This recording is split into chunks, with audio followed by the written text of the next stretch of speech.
We've seen what you can do, O God of wonders. Your power has no end. The things you've done before, in greater measure, you will do again. 'Cause there's no prison wall you can't break through, no mountain you can't move. All things are possible.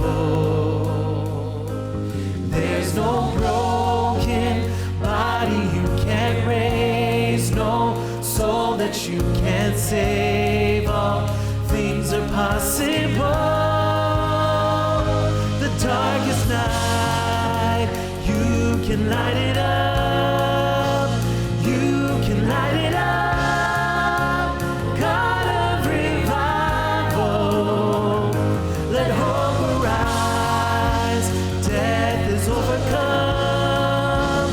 You've already won. Oh, God of revival.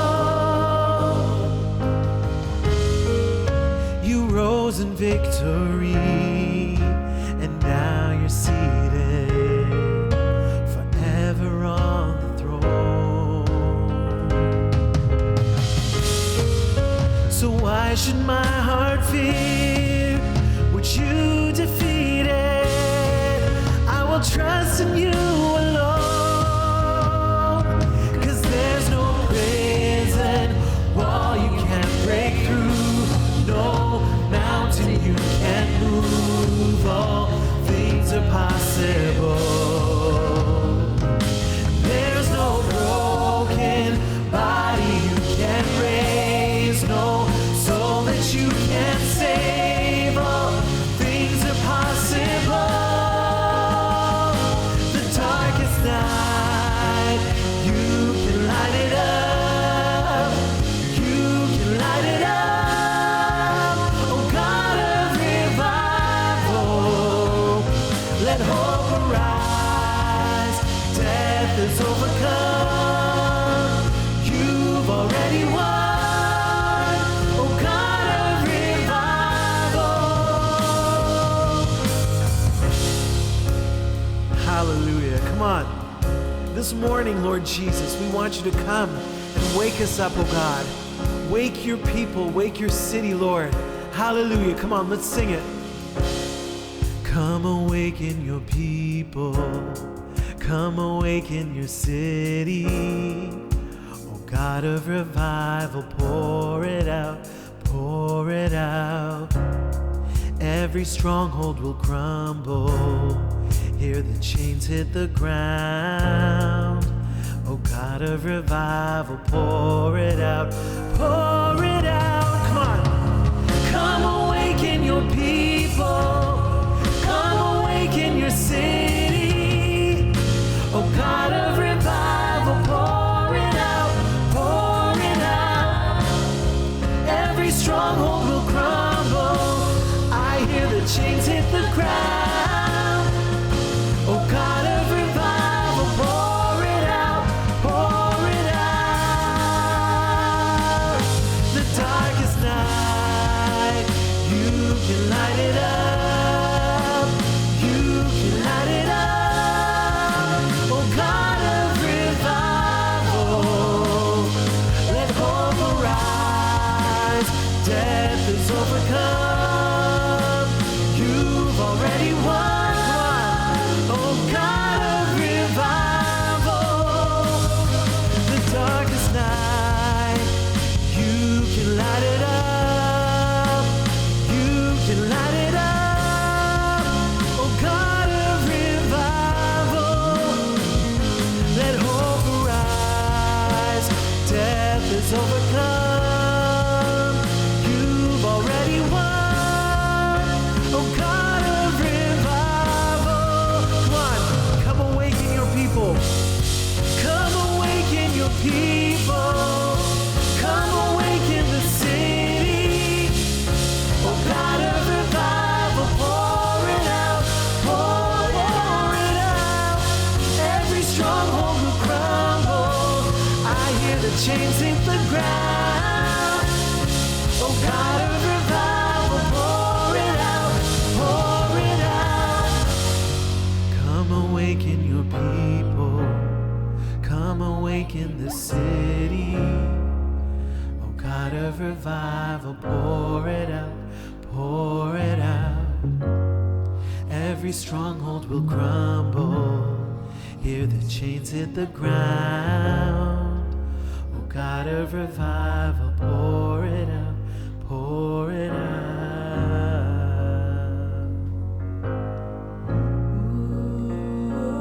Ooh. Come on, wherever you are in your homes, lift your voice and sing a new song to Jesus. Hallelujah.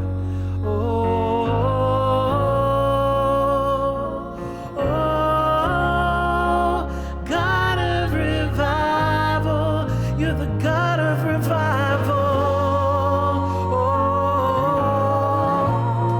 Yes, awaken us, Lord, awaken us, Lord. Yes,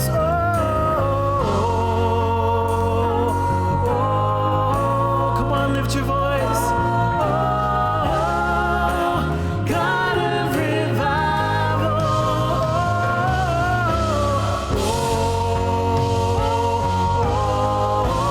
You're the God of revival, the God of revival.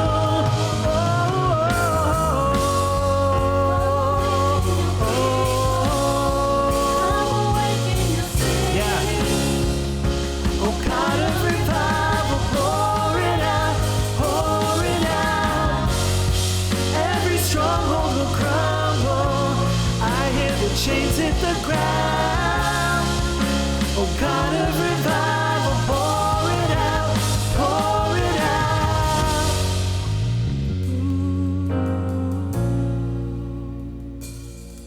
Now we worship you, God. 'Cause there's no prison wall you can't break through, no mountain you can't move. All things are possible. There's no broken body you can't raise, no soul that you can't save. All things are possible. Things are possible. Hallelujah, Lord.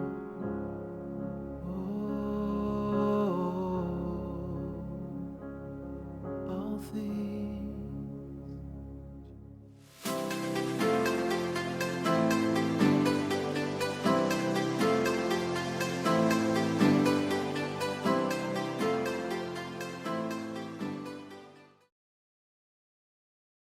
ਸਵਾਗਤ ਤੁਹਾਡੇ ਸਾਰਿਆਂ ਦਾ ਸਵਾਗਤ ਕਰਦੇ ਹਾਂ ਪ੍ਰਭੂ ਯਿਸੂ ਮਸੀਹ ਦੇ ਨਾਮ ਦੇ ਵਿੱਚ। ਮੇਰੇ ਆਸ਼ਾ ਆ ਤੁਸੀਂ ਚੰਗੇ ਹੋ। ਇਹ 9ਵਾਂ ਹਫਤਾ ਆ ਜੋ ਕਿ ਅਸੀਂ ਲਾਕਡਾਊਨ ਦੇ ਵਿੱਚ ਹਾਂ, ਜੋ ਕਿ ਕੋਵਿਡ-19 ਦੀ ਵਜ੍ਹਾ ਦੇ ਨਾਲ ਆ, ਲੇਕਿਨ ਸਾਡਾ ਪ੍ਰਭੂ ਯਿਸੂ ਬਹੁਤ ਹੀ ਵਫਾਦਾਰ ਆ ਔਰ ਮੇਰਾ ਵਿਸ਼ਵਾਸ ਆ ਕਿ ਪਰਮੇਸ਼ਵਰ ਯਿਸੂ ਮਸੀਹ ਤੁਹਾਡੀ ਆਤਮਾ ਨੂੰ ਭਰ ਰਿਹਾ ਆ। ਔਰ ਮੇਰੀ ਆਸ਼ਾ ਹੈ ਕਿ ਤੁਸੀਂ ਵਰਸ਼ਿਪ ਨੂੰ ਇੰਜੋਏ ਕੀਤਾ ਹੋਣਾ ਔਰ ਹੁਣ ਤੁਸੀਂ ਤਿਆਰ ਹੋ ਪਰਮੇਸ਼ਵਰ ਦੇ ਵਚਨ ਤੋਂ ਗ੍ਰਹਿਣ ਕਰਨ ਦੇ ਵਾਸਤੇ। ਮੈਂ ਅੰਤ ਵਿੱਚ ਸਮਝ ਲਵਾਂਗਾ ਕਿ ਤੁਹਾਡੇ ਵਾਸਤੇ ਔਰ ਤੁਹਾਡੀ ਚੰਦੇ ਦੇ ਵਾਸਤੇ, ਤੁਹਾਡੇ ਦਸਵਾਂ ਦੇ ਵਾਸਤੇ ਪ੍ਰਾਰਥਨਾ ਕੀਤੀ ਜਾਵੇ। ਮੈਂ ਤੁਹਾਨੂੰ ਯਾਦ ਕਰਾਉਣਾ ਮੰਗਦਾ ਹਾਂ ਕਿ ਜੋ 10ਵਾਂ ਹਿੱਸਾ ਆ ਉਹ ਇਸ ਲਈ ਤੁਸੀਂ ਨਹੀਂ ਦਿੰਦੇ ਕਿਉਂਕਿ ਤੁਸੀਂ ਚਰਚ ਵਿੱਚ ਜਾਂਦੇ ਹੋ। 10ਵਾਂ ਹਿੱਸਾ ਤੁਸੀਂ ਤਾਂ ਦਿੰਦੇ ਹੋ ਕਿਉਂਕਿ ਤੁਸੀਂ ਪਰਮੇਸ਼ਵਰ ਦੇ ਅਰਧਾਨਤਾ ਨੂੰ ਫੋਲੋ ਕਰਦੇ ਹੋ। ਇੱਕ ਇਹ ਸਿਧਾਂਤ ਆ ਜੋ ਕਿ ਤੁਹਾਡੇ ਔਰ ਪਰਮੇਸ਼ਵਰ ਦੇ ਵਿੱਚ ਆ। ਔਰ ਇਸ ਲਾਕਡਾਊਨ ਦੇ ਮੌਸਮ ਦੇ ਵਿੱਚ ਵੀ ਪਰਮੇਸ਼ਵਰ ਤੁਹਾਨੂੰ ਉਹ ਬਹੁਤ ਹੀ ਜ਼ਿਆਦਾ ਇਨਾਮ ਦੇਵੇਗਾ ਤੁਹਾਡੀ ਵਫਾਦਾਰੀ ਦੇ ਕਰਕੇ। ਅੰਤ ਦੇ ਵਿੱਚ ਮੈਂ ਤੁਹਾਡੇ ਉੱਤੇ ਪ੍ਰਾਰਥਨਾ ਕਰਨਾ ਮੰਗੂੰਗਾ ਤੁਹਾਡੇ 10ਵਾਂ ਹਿੱਸੇ ਦੇ ਵਾਸਤੇ।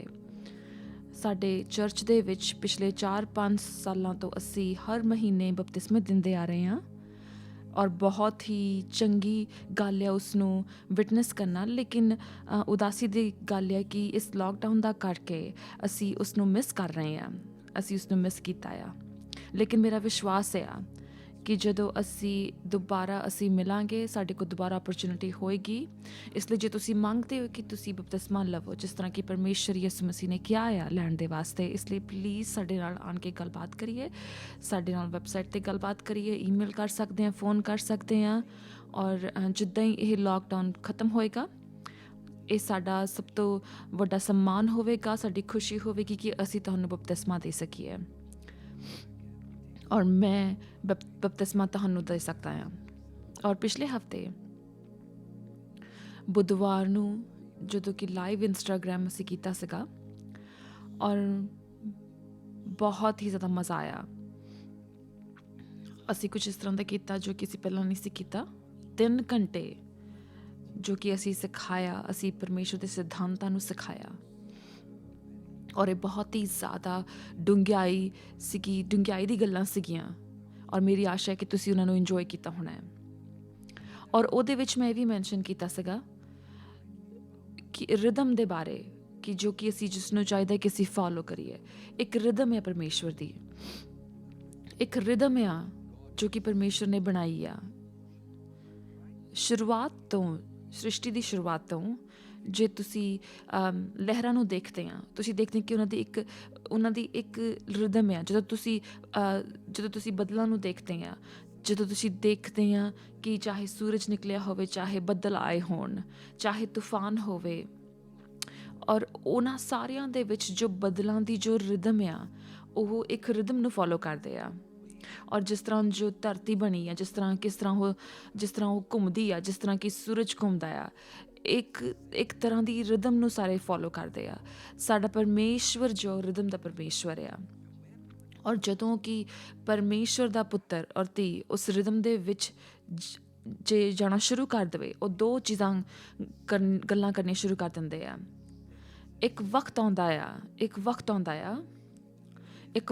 ਆਉਂਦਾ ਆ ਜੋ ਕਿ ਉਹ ਸਮਝਣਾ ਸ਼ੁਰੂ ਕਰ ਦਿੰਦੇ ਆ ਕਿ ਪਰਮੇਸ਼ਵਰ ਕੀ ਕਰ ਰਿਹਾ ਆ।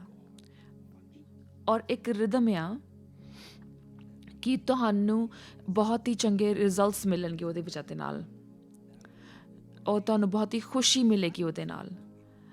ਜਿਹੜੀ ਚੁੱਪੀ ਹੋਵੇਗੀ ਉਹ ਤੁਹਾਨੂੰ ਡਿਸਅਪੋਇੰਟ ਨਹੀਂ ਕਰੇਗੀ, ਕਿਉਂਕਿ ਤੁਸੀਂ ਪਰਮੇਸ਼ਵਰ ਦੀ ਰਿਦਮ ਨੂੰ ਫੋਲੋ ਕਰ ਰਹੇ ਹੋ।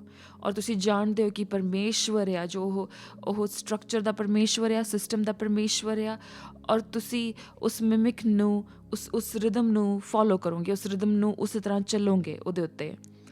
ਔਰ ਚਾਹੇ ਸਾਰੀ ਦੁਨੀਆ ਬੋਦਰ ਆ ਇਸ ਗੱਲ ਤੋਂ ਕਿ ਕਿਉਂ ਇਸ ਤਰ੍ਹਾਂ ਦੀ ਗੱਲਾਂ ਹੋਈਆਂ, ਕਿਉਂ ਹੋ ਰਹੀਆਂ ਆ, ਔਰ ਕੁਛ ਲੋਕ ਉਦਾਸੀ ਦੇ ਵਿੱਚ ਆ, ਉਹ ਪਰਮੇਸ਼ਵਰ ਦੇ ਨਾਲ ਲੇਕਿਨ ਜਿਹੜੇ ਲੋਕ ਪਰਮੇਸ਼ਵਰ ਦੇ ਨਾਲ ਕਨੈਕਟਡ ਆ, ਉਹਦੀ ਰਿਦਮ ਦੇ ਨਾਲ ਕਨੈਕਟਡ ਆ, ਉਹ ਬਹੁਤ ਵੱਡੇ ਰਿਜ਼ਲਟਸ ਲੈ ਕੇ ਆਉਣਗੇ। ਇਸ ਲਈ ਮੇਰੀ ਪ੍ਰਾਰਥਨਾ ਆ ਕਿ ਅੱਜ ਸਵੇਰ ਕਿ ਤੁਸੀਂ ਉਸ ਰਿਦਮ ਦੇ ਵਿੱਚ ਜਾ ਸਕੋ। ਔਰ ਅਸੀਂ ਕੰਟੀਨਿਊ ਕਰਾਂਗੇ ਜਿੱਥੇ ਕਿ ਅਸੀਂ ਛੱਡਿਆ ਸੀਗਾ ਪਿਛਲੇ ਹਫਤੇ। ਔਰ ਜੇ ਤੁਸੀਂ ਨਵੇਂ, ਮੈਂ 1 ਮਿੰਟ ਲਵਾਂਗਾ ਤੁਹਾਨੂੰ ਵੈਲਕਮ ਕਰਨ ਦੇ ਵਾਸਤੇ। ਮੇਰਾ ਨਾਮ ਸ਼ਾਇਜੂ ਆ, ਮੈਂ ਯਿਸੂ ਨੂੰ ਬਹੁਤ ਪਿਆਰ ਕਰਦਾ ਹਾਂ, ਲੇਕਿਨ ਯਿਸੂ ਮੈਨੂੰ ਜ਼ਿਆਦਾ ਪਿਆਰ ਕਰਦਾ ਆ। ਔਰ ਅਸੀਂ ਤੁਹਾਡਾ ਸਵਾਗਤ ਕਰਦੇ ਹਾਂ ਇਸ ਮਿਨਿਸਟਰੀ ਦੇ ਵਿੱਚ। ਔਰ ਸਾਡੀ ਆਸ਼ਾ ਆ ਕਿ ਤੁਸੀਂ ਪਰਮੇਸ਼ਰ ਯਿਸੂ ਮਸੀਹ ਦੇ ਨਾਲ ਦੁਬਾਰਾ ਪਿਆਰ ਵਿੱਚ ਪੈ ਜਾਓਗੇ। ਅਸੀਂ ਬਹੁਤ ਹੀ ਬਰਕਤ ਪਾਈ ਆ, ਕਿਸ ਤਰ੍ਹਾਂ ਪਰਮੇਸ਼ਵਰ ਨੇ ਸਾਨੂੰ ਪਿਛਲੇ ਕੁਝ ਹਫ਼ਤਿਆਂ ਤੋਂ ਚਲਾਇਆ। ਔਰ ਖਾਸ ਕਰਕੇ ਜੇ ਤੁਸੀਂ ਉਹਨਾਂ ਵੀਡੀਓਜ਼ ਨੂੰ ਨਹੀਂ ਦੇਖਿਆ, ਮੈਂ ਮੰਗਦਾ ਕਿ ਤੁਸੀਂ ਉਹਨਾਂ ਵੀਡੀਓਜ਼ ਨੂੰ ਦੇਖਿਓ, ਕਿਉਂਕਿ ਇੱਕ ਰਿਦਮ ਆ ਜੋ ਕਿ ਫੋਲੋ ਹੋ ਰਹੀ ਆ। ਔਰ ਇਸ ਲਈ ਅੱਜ ਮੈਂ ਸਿਰਫ ਇੱਕ ਆਇਤ ਦੇ ਉੱਤੇ ਫੋਕਸ ਕਰਨਾ ਮੰਗਦਾ, ਜੋ ਕਿ ਅਸੀਂ ਪਿਛਲੇ ਹਫ਼ਤੇ ਸਟਾਰਟ ਕੀਤੀ ਸੀਗੀ। ਜੇ ਤੁਹਾਡੇ ਕਲਾਮ ਆ, ਔਰ ਮੈਂ ਮੰਗਦਾ ਹਾਂ ਕਿ ਤੁਸੀਂ ਖੋਲੀਏ ਪ੍ਰਕਾਸ਼ਿਤ ਵਾਕਿਆ, ਪ੍ਰਕਾਸ਼ ਦੀ ਪੋਥੀ, ਉਹਦਾ 1 ਬਾਬ। ਅਸੀਂ 9 ਆਇਤ ਤੋਂ ਸ਼ੁਰੂ ਕੀਤੀ ਸੀਗੀ। ਅਸੀਂ ਪ੍ਰਕਾਸ਼ ਦੀ ਪੋਥੀ, ਉਹਦਾ 1 ਬਾਬ, ਉਹਦੀ 10 ਆਇਤ ਨੂੰ ਦੇਖਾਂਗੇ।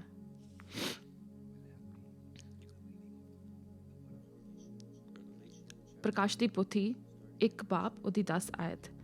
ਪ੍ਰਭੂ ਦੇ ਦਿਨ ਆਤਮਾ ਨੇ ਮੇਰੇ ਉੱਪਰ ਅਧਿਕਾਰ ਕਰ ਲਿਆ। ਮੈਂ ਆਪਣੇ ਪਿੱਛੇ ਉੱਚੀ ਆਵਾਜ਼ ਸੁਣੀ। ਇੱਕ ਆਵਾਜ਼ ਬਿਗੁਲ ਵਰਗੀ ਸੀ। ਇੱਕ ਵਾਰ ਫਿਰ। ਪ੍ਰਭੂ ਦੇ ਦਿਨ ਆਤਮਾ ਨੇ ਮੇਰੇ ਉੱਪਰ ਅਧਿਕਾਰ ਕਰ ਲਿਆ। ਮੈਂ ਆਪਣੇ ਪਿੱਛੋਂ ਉੱਚੀ ਆਵਾਜ਼ ਸੁਣੀ। ਇਹ ਆਵਾਜ਼ ਬਿਗਲ ਵਰਗੀ ਸੀ।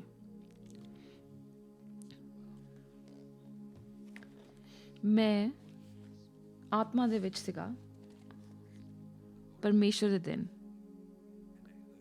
ਔਰ ਮੇਰੇ ਪਿੱਛੋਂ ਇੱਕ ਬਹੁਤ ਉੱਚੀ ਆਵਾਜ਼ ਸੁਣੀ। ਮੈਂ ਉੱਥੇ ਰਹਿਣਾ ਮੰਗਦਾ ਹਾਂ 1 ਮਿੰਟ ਦੇ ਵਾਸਤੇ, ਕੁਛ ਦੇਰ ਦੇ ਵਾਸਤੇ। ਪਿਛਲੇ ਬੁੱਧਵਾਰ ਮੈਂ ਤੁਹਾਨੂੰ ਦੱਸਿਆ, ਮੈਨੂੰ ਨਹੀਂ, ਸਾਨੂੰ ਪਲਾਨ ਕਰਨ ਦੀ ਲੋੜ ਨਹੀਂ ਕਿ ਸਾਨੂੰ ਕਿੰਨੀ ਦੇਰ ਤੱਕ ਕਲਾਮ ਪੜ੍ਹਨਾ ਹੈ, ਕਿੰਨੀ ਦੇਰ ਤੱਕ ਅਸੀਂ ਕਿੰਨੀ ਦੇਰ ਤੱਕ ਅਸੀਂ ਪਰਮੇਸ਼ਰ ਦੀ ਹਜ਼ੂਰੀ ਵਿੱਚ ਬੈਠਣਾ ਹੈ। ਸਾਨੂੰ ਹੋ ਸਕਦਾ ਕਿ 3 ਮਿੰਟ ਹੋਣ ਜਾਂ 3 ਘੰਟੇ ਹੋਣ। ਪਵਿੱਤਰ ਆਤਮਾ ਸਾਨੂੰ ਉਹਦੇ ਵਿੱਚ ਬਿਠਾਏਗਾ, ਔਰ ਜਦੋਂ ਕਿ ਇਹ ਵਚਨ ਤੁਹਾਡੇ ਰੂਹ ਦੇ ਵਿੱਚ ਆਏਗਾ, ਪਵਿੱਤਰ ਆਤਮਾ ਇਹਦੇ ਰਿਜ਼ਲਟਸ ਲੈ ਕੇ ਆਏਗਾ।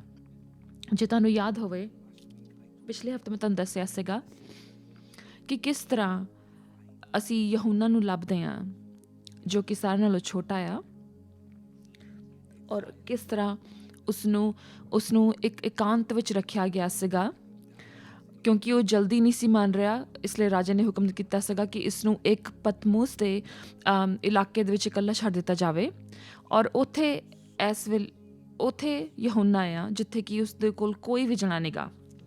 ਔਰ ਮੈਂ ਪਿਛਲੇ ਹਫ਼ਤੇ ਤੁਹਾਡੇ ਨਾਲ ਗੱਲ ਕੀਤੀ ਸੀਗੀ, ਔਰ ਉਸ ਮੌਸਮ ਦੇ ਵਿੱਚ ਵੀ, ਔਰ ਦੁਸ਼ਮਣ ਜੋ ਜਾਂ ਉਸਨੂੰ ਦਿਮਾਗੀ ਤੌਰ 'ਤੇ ਉਸਨੂੰ ਤੋੜਨਾ ਮੰਗਦਾ ਸੀਗਾ, ਦੁਸ਼ਮਣ ਉਸਨੂੰ ਫੀਲਿੰਗ ਦੇ ਤੌਰ 'ਤੇ ਤੋੜਨਾ ਮੰਗਦਾ ਸੀਗਾ, ਇਮੋਸ਼ਨਲੀ ਤੋੜਨਾ ਮੰਗਦਾ ਸੀਗਾ, ਲੇਕਿਨ ਉਹ ਪ੍ਰਭੂ ਦਾ ਜੋ ਸੇਵਕ ਆ, ਔਰ ਪ੍ਰਭੂ ਜੋ ਆ ਇਸ ਮੌਕੇ ਨੂੰ ਲੈ ਕੇ ਬਹੁਤ ਵੱਡਾ ਉਹਦੇ ਨਾਲ ਇੱਕ ਇਨਕਾਊਂਟਰ ਕਰਦਾ ਆ। ਔਰ ਮੈਂ ਜਾਣਾ ਮੰਗਦਾ ਆ ਡੂੰਘਾਈ ਦੇ ਵਿੱਚ, ਜੋ ਕਿ ਪਿਛਲੇ ਹਫ਼ਤੇ ਮੈਂ ਸ਼ੁਰੂ ਕੀਤਾ ਸੀਗਾ। ਤੁਸੀਂ ਦੇਖੋ ਕਿ ਆਇਤ ਕਹਿੰਦੀ ਆ ਕਿ ਮੈਂ ਆਤਮਾ ਦੇ ਵਿੱਚ ਸੀਗਾ ਪਰਮੇਸ਼ਰ ਦੇ ਦਿਨ, ਔਰ ਉਸ ਵੇਲੇ ਉਸਨੂੰ ਸੁਣਨਾ ਲੱਗ ਜਾਂਦਾ ਆ ਪਰਮੇਸ਼ਰ ਦੀ ਗੱਲਾਂ, ਔਰ ਇਸ ਲਈ ਮੈਂ ਉਸ ਗੱਲ ਦੇ ਉੱਤੇ ਫੋਕਸ ਕਰਨਾ ਮੰਗਦਾ ਆ। ਇੱਕ ਆਦਮੀ ਆ, ਆਪਣੇ ਆਪ ਵਿੱਚ ਕੱਲਾ ਆ, ਉਹ ਕੱਲਾ ਆ, ਔਰ ਸਾਰੀਆਂ ਗੱਲਾਂ ਉਹਦੇ ਖਿਲਾਫ ਜਾ ਰਹੀਆਂ ਆ, ਜਦੋਂ ਕਿ ਸਾਨੂੰ ਜਿਸ ਵਾਸਤੇ ਬਣਾਇਆ ਗਿਆ ਆ। ਸਾਨੂੰ ਬਣਾਇਆ ਗਿਆ ਹੈ ਕਿ ਅਸੀਂ ਦੁਨੀਆ ਦੇ ਵਿੱਚ ਰਹੀਏ, ਲੇਕਿਨ ਹੁਣ ਦੁਨੀਆ ਤੋਂ ਪਰੇ ਆ। ਸਾਡੀਆਂ ਇਮੋਸ਼ਨਲ ਨੀਡਸ ਆ, ਔਰ ਹੁਣ ਇਸ ਵੇਲੇ ਯਹੂਨਾ ਦੀ ਜੋ ਇਮੋਸ਼ਨਲ ਨੀਡਸ ਆ ਉਸਨੂੰ ਉਹਦੇ ਕੋਲ ਨਹੀਂ ਲੈ ਰਿਹਾ ਹੈਗਾ। ਉਹ ਇੱਕ ਤਰ੍ਹਾਂ ਜੋ ਫਿਜ਼ੀਕਲ ਨੀਡਸ ਸੀਗੀਆਂ ਉਹ ਨਹੀਂ ਸੀ ਉਹਨੂੰ ਮਿਲ ਰਹੀਆਂ, ਇੱਕ ਉਹਦੀ ਸ਼ੈਲਟਰ ਸੀਗੀ ਉਹ ਨਹੀਂ ਸੀ ਉਹਨੂੰ ਮਿਲ ਰਹੀ। ਸਾਡੀ ਇੱਕ ਪਿਆਰ ਦੀ ਨੀਡ ਹੁੰਦੀ ਆ, ਉਹ ਨਹੀਂ ਸੀ ਉਹਦੀ ਪੂਰੀ ਹੋ ਰਹੀ। ਲੇਕਿਨ ਇਹ ਇਨਸਾਨ ਨੂੰ ਇੱਕ ਜਗ੍ਹਾ ਉੱਤੇ ਰੱਖਿਆ ਗਿਆ ਜਿੱਥੇ ਕਿ ਉਸਨੂੰ ਉਹਦੀਆਂ ਸਾਰੀਆਂ ਜੋ ਇਨਸਾਨੀ ਜ਼ਰੂਰਤਾਂ ਸੀਗੀਆਂ ਉਸ ਤੋਂ ਲੈ ਲਈਆਂ ਗਈਆਂ ਸੀਗੀਆਂ। ਉਹ ਇਕੱਲਾ ਸੀਗਾ, ਉਹ ਬਿਲਕੁਲ ਇਕੱਲਾ ਰਹਿ ਗਿਆ ਸੀਗਾ ਇੱਕ ਇਸ ਤਰ੍ਹਾਂ ਦੀ ਜਗ੍ਹਾ ਦੇ ਵਿੱਚ ਜਿੱਥੇ ਕਿ ਉਹਦਾ ਜੋ ਜਿਸਮ, ਜਿਹਦਾ ਸਰੀਰ ਸੀਗਾ, ਉਹ ਸਾਰੀਆਂ ਗੱਲਾਂ ਤੋਂ ਵੱਖਰਾ ਕੀਤਾ ਗਿਆ ਸੀਗਾ, ਉਹਨਾਂ ਸਾਰੀਆਂ ਲੋੜਾਂ ਤੋਂ ਜੋ ਕਿ ਉਹ ਇੰਜੋਏ ਕਰਦਾ ਸੀਗਾ, ਜਿਸ ਦਾ ਕਿ ਉਹ ਆਨੰਦ ਮਨਾਉਂਦਾ ਹੁੰਦਾ ਸੀਗਾ। ਜਿਸ ਜਗ੍ਹਾ 'ਤੇ ਉਸਨੂੰ ਲੈ ਕੇ ਆਉਂਦਾ ਪਿਆ ਦੁਸ਼ਮਣ ਨੇ ਕਿ ਉਸਨੂੰ ਬਰਬਾਦ ਕਰ ਸਕੇ, ਉਹੀ ਜਗ੍ਹਾ ਉਹਦੇ ਵਾਸਤੇ, ਯਹੂਨਾ ਦੇ ਵਾਸਤੇ ਬਹੁਤ ਵੱਡੀ ਬਿਦਾਰੀ ਲੈ ਕੇ ਆਈ। ਮੈਂ ਅਗੰਵਾਕ ਕਰ ਰਿਹਾ ਕੁਛ ਲੋਕਾਂ ਦੇ ਵਾਸਤੇ। ਇੱਕ ਜਗ੍ਹਾ ਹੈ ਕਿ ਤੁਸੀਂ ਜਿਸ 'ਤੇ ਕਿ ਦੁਸ਼ਮਣ ਨੇ ਤੁਹਾਨੂੰ ਇੱਕ ਕੋਨੇ 'ਤੇ ਲਗਾ ਦਿੱਤਾ ਆ, ਔਰ ਉਸਨੇ ਕਿਹਾ ਹੈ ਕਿ ਤੁਸੀਂ ਇਸ ਸਿਚੁਏਸ਼ਨ ਦੇ ਵਿੱਚ ਖ਼ਤਮ ਹੋ ਜਾਓਗੇ। ਤੁਸੀਂ ਇਸ ਸਿਚੁਏਸ਼ਨ ਦੇ ਵਿੱਚ ਤੁਸੀਂ ਛੱਡ ਦੇਵੋਗੇ ਪਰਮੇਸ਼ਰ ਦੇ ਉੱਤੇ ਉਹਦਾ ਵਿਸ਼ਵਾਸ, ਤੁਸੀਂ ਪਰਮੇਸ਼ਰ ਨੂੰ ਨਕਾਰ ਦੇਵੋਗੇ। ਲੇਕਿਨ ਜਿੱਥੇ ਤੁਸੀਂ ਹੁਣ ਇਸ ਵੇਲੇ ਖੜੇ ਹੋ, ਜਿੱਥੇ ਸਰੀਰ ਦੇ ਉੱਤੇ ਸਭ ਤੋਂ ਵੱਡਾ ਹਮਲਾ ਹੋ ਰਿਹਾ ਆ, ਤੁਸੀਂ ਇਹ ਦੇਖ ਰਹੇ ਹੋ ਕਿ ਪ੍ਰਭੂ ਦੀ ਦਇਆ ਜੋ ਆ ਉਹ ਬਹੁਤ ਜ਼ਿਆਦਾ ਤੁਹਾਡੇ ਉੱਤੇ ਹੋ ਰਹੀ ਆ, ਬਹੁਤ ਜ਼ਿਆਦਾ ਦਇਆ ਤੁਹਾਡੇ ਉੱਤੇ ਹੋ ਰਹੀ ਆ, ਔਰ ਉਸ ਨਾਲੋਂ ਵੀ ਜ਼ਿਆਦਾ ਵੱਡੀ ਦਇਆ ਜੋ ਕਿ ਪਹਿਲਾਂ ਤੁਸੀਂ ਕਦੀ ਵੀ ਮਹਿਸੂਸ ਨਹੀਂ ਕੀਤੀ। ਇਹ ਸੱਚੀ ਗੱਲ ਆ ਕਿ ਹਰ ਇੱਕ ਬੱਚੇ ਦੇ ਉੱਤੇ ਇਹ ਸੱਚਾਈ ਆ ਰਹੀ ਆ ਜੋ ਕਿ ਪ੍ਰਭੂ ਦਾ ਬੱਚਾ ਹੈ। ਜਦੋਂ ਕਿ ਤੁਸੀਂ ਪ੍ਰਭੂ ਦੇ ਉੱਤੇ ਵਿਸ਼ਵਾਸ ਕਰੋਗੇ, ਜਿੰਨਾ ਜ਼ਿਆਦਾ ਤੁਸੀਂ ਉਹਦੇ ਉੱਤੇ ਵਿਸ਼ਵਾਸ ਕਰੋਗੇ, ਪਰਮੇਸ਼ਰ ਦੇ ਉੱਤੇ ਜਿੰਨਾ ਜ਼ਿਆਦਾ ਤੁਸੀਂ ਉਹਨੂੰ ਪਿਆਰ ਕਰੋਗੇ, ਚਾਹੇ ਜਿਸ ਤਰ੍ਹਾਂ ਦੇ ਮਰਜ਼ੀ ਕਮਜ਼ੋਰੀ ਦੇ ਵਿੱਚ, ਜਿੰਨੀ ਮਰਜ਼ੀ ਚੁਣੌਤੀਆਂ ਦੇ ਵਿੱਚ, ਜਦੋਂ ਤੁਹਾਡਾ ਸਰੀਰ ਜੋ ਆ ਉਹਦਾ ਇਮਤਿਹਾਨ ਹੋ ਰਿਹਾ ਆ, ਹਰ ਤਰੀਕੇ ਦੇ ਨਾਲ, ਜਦੋਂ ਤੁਹਾਡਾ ਸਰੀਰਕ ਤੌਰ 'ਤੇ ਇਮਤਿਹਾਨ ਹੋਵੇ, ਜਦੋਂ ਤੁਹਾਡਾ ਮਾਨਸਿਕ ਤੌਰ 'ਤੇ ਇਮਤਿਹਾਨ ਹੋਵੇ, ਜਦੋਂ ਤੁਹਾਡਾ ਦਿਮਾਗੀ ਤੌਰ 'ਤੇ ਇਮਤਿਹਾਨ ਹੋਵੇ, ਜਦੋਂ ਤੁਹਾਡਾ ਆਰਥਿਕ ਤੌਰ 'ਤੇ ਤੁਹਾਡਾ ਇਮਤਿਹਾਨ ਹੋਵੇ, ਜਦੋਂ ਤੁਸੀਂ ਆਪਣੇ ਸਰੀਰਕ ਤੌਰ 'ਤੇ ਤੁਸੀਂ ਥੋੜ੍ਹੇ ਹੋ ਜਾਓ, ਪਰਮੇਸ਼ਰ ਦੀ ਦਇਆ ਜੋ ਆ ਉਦੋਂ ਤੁਹਾਡੇ ਜੀਵਨ ਵਿੱਚ ਕੰਮ ਕਰਨਾ ਸ਼ੁਰੂ ਕਰਦੀ ਆ, ਤੁਹਾਡੀ ਕਮਜ਼ੋਰੀ ਵਿੱਚ ਕੰਮ ਕਰਨਾ ਸ਼ੁਰੂ ਕਰਦੀ ਆ। ਇਸ ਵੇਲੇ ਹੁਣ ਤੁਸੀਂ ਉਸ ਜਗ੍ਹਾ ਦੇ ਵਿੱਚ ਹੋ ਜਿੱਥੇ ਪਰਮੇਸ਼ਵਰ ਤੁਹਾਡੇ ਉੱਤੇ ਆਪਣੇ ਆਪ ਨੂੰ ਦਰਸਾ ਸਕਦਾ ਆ।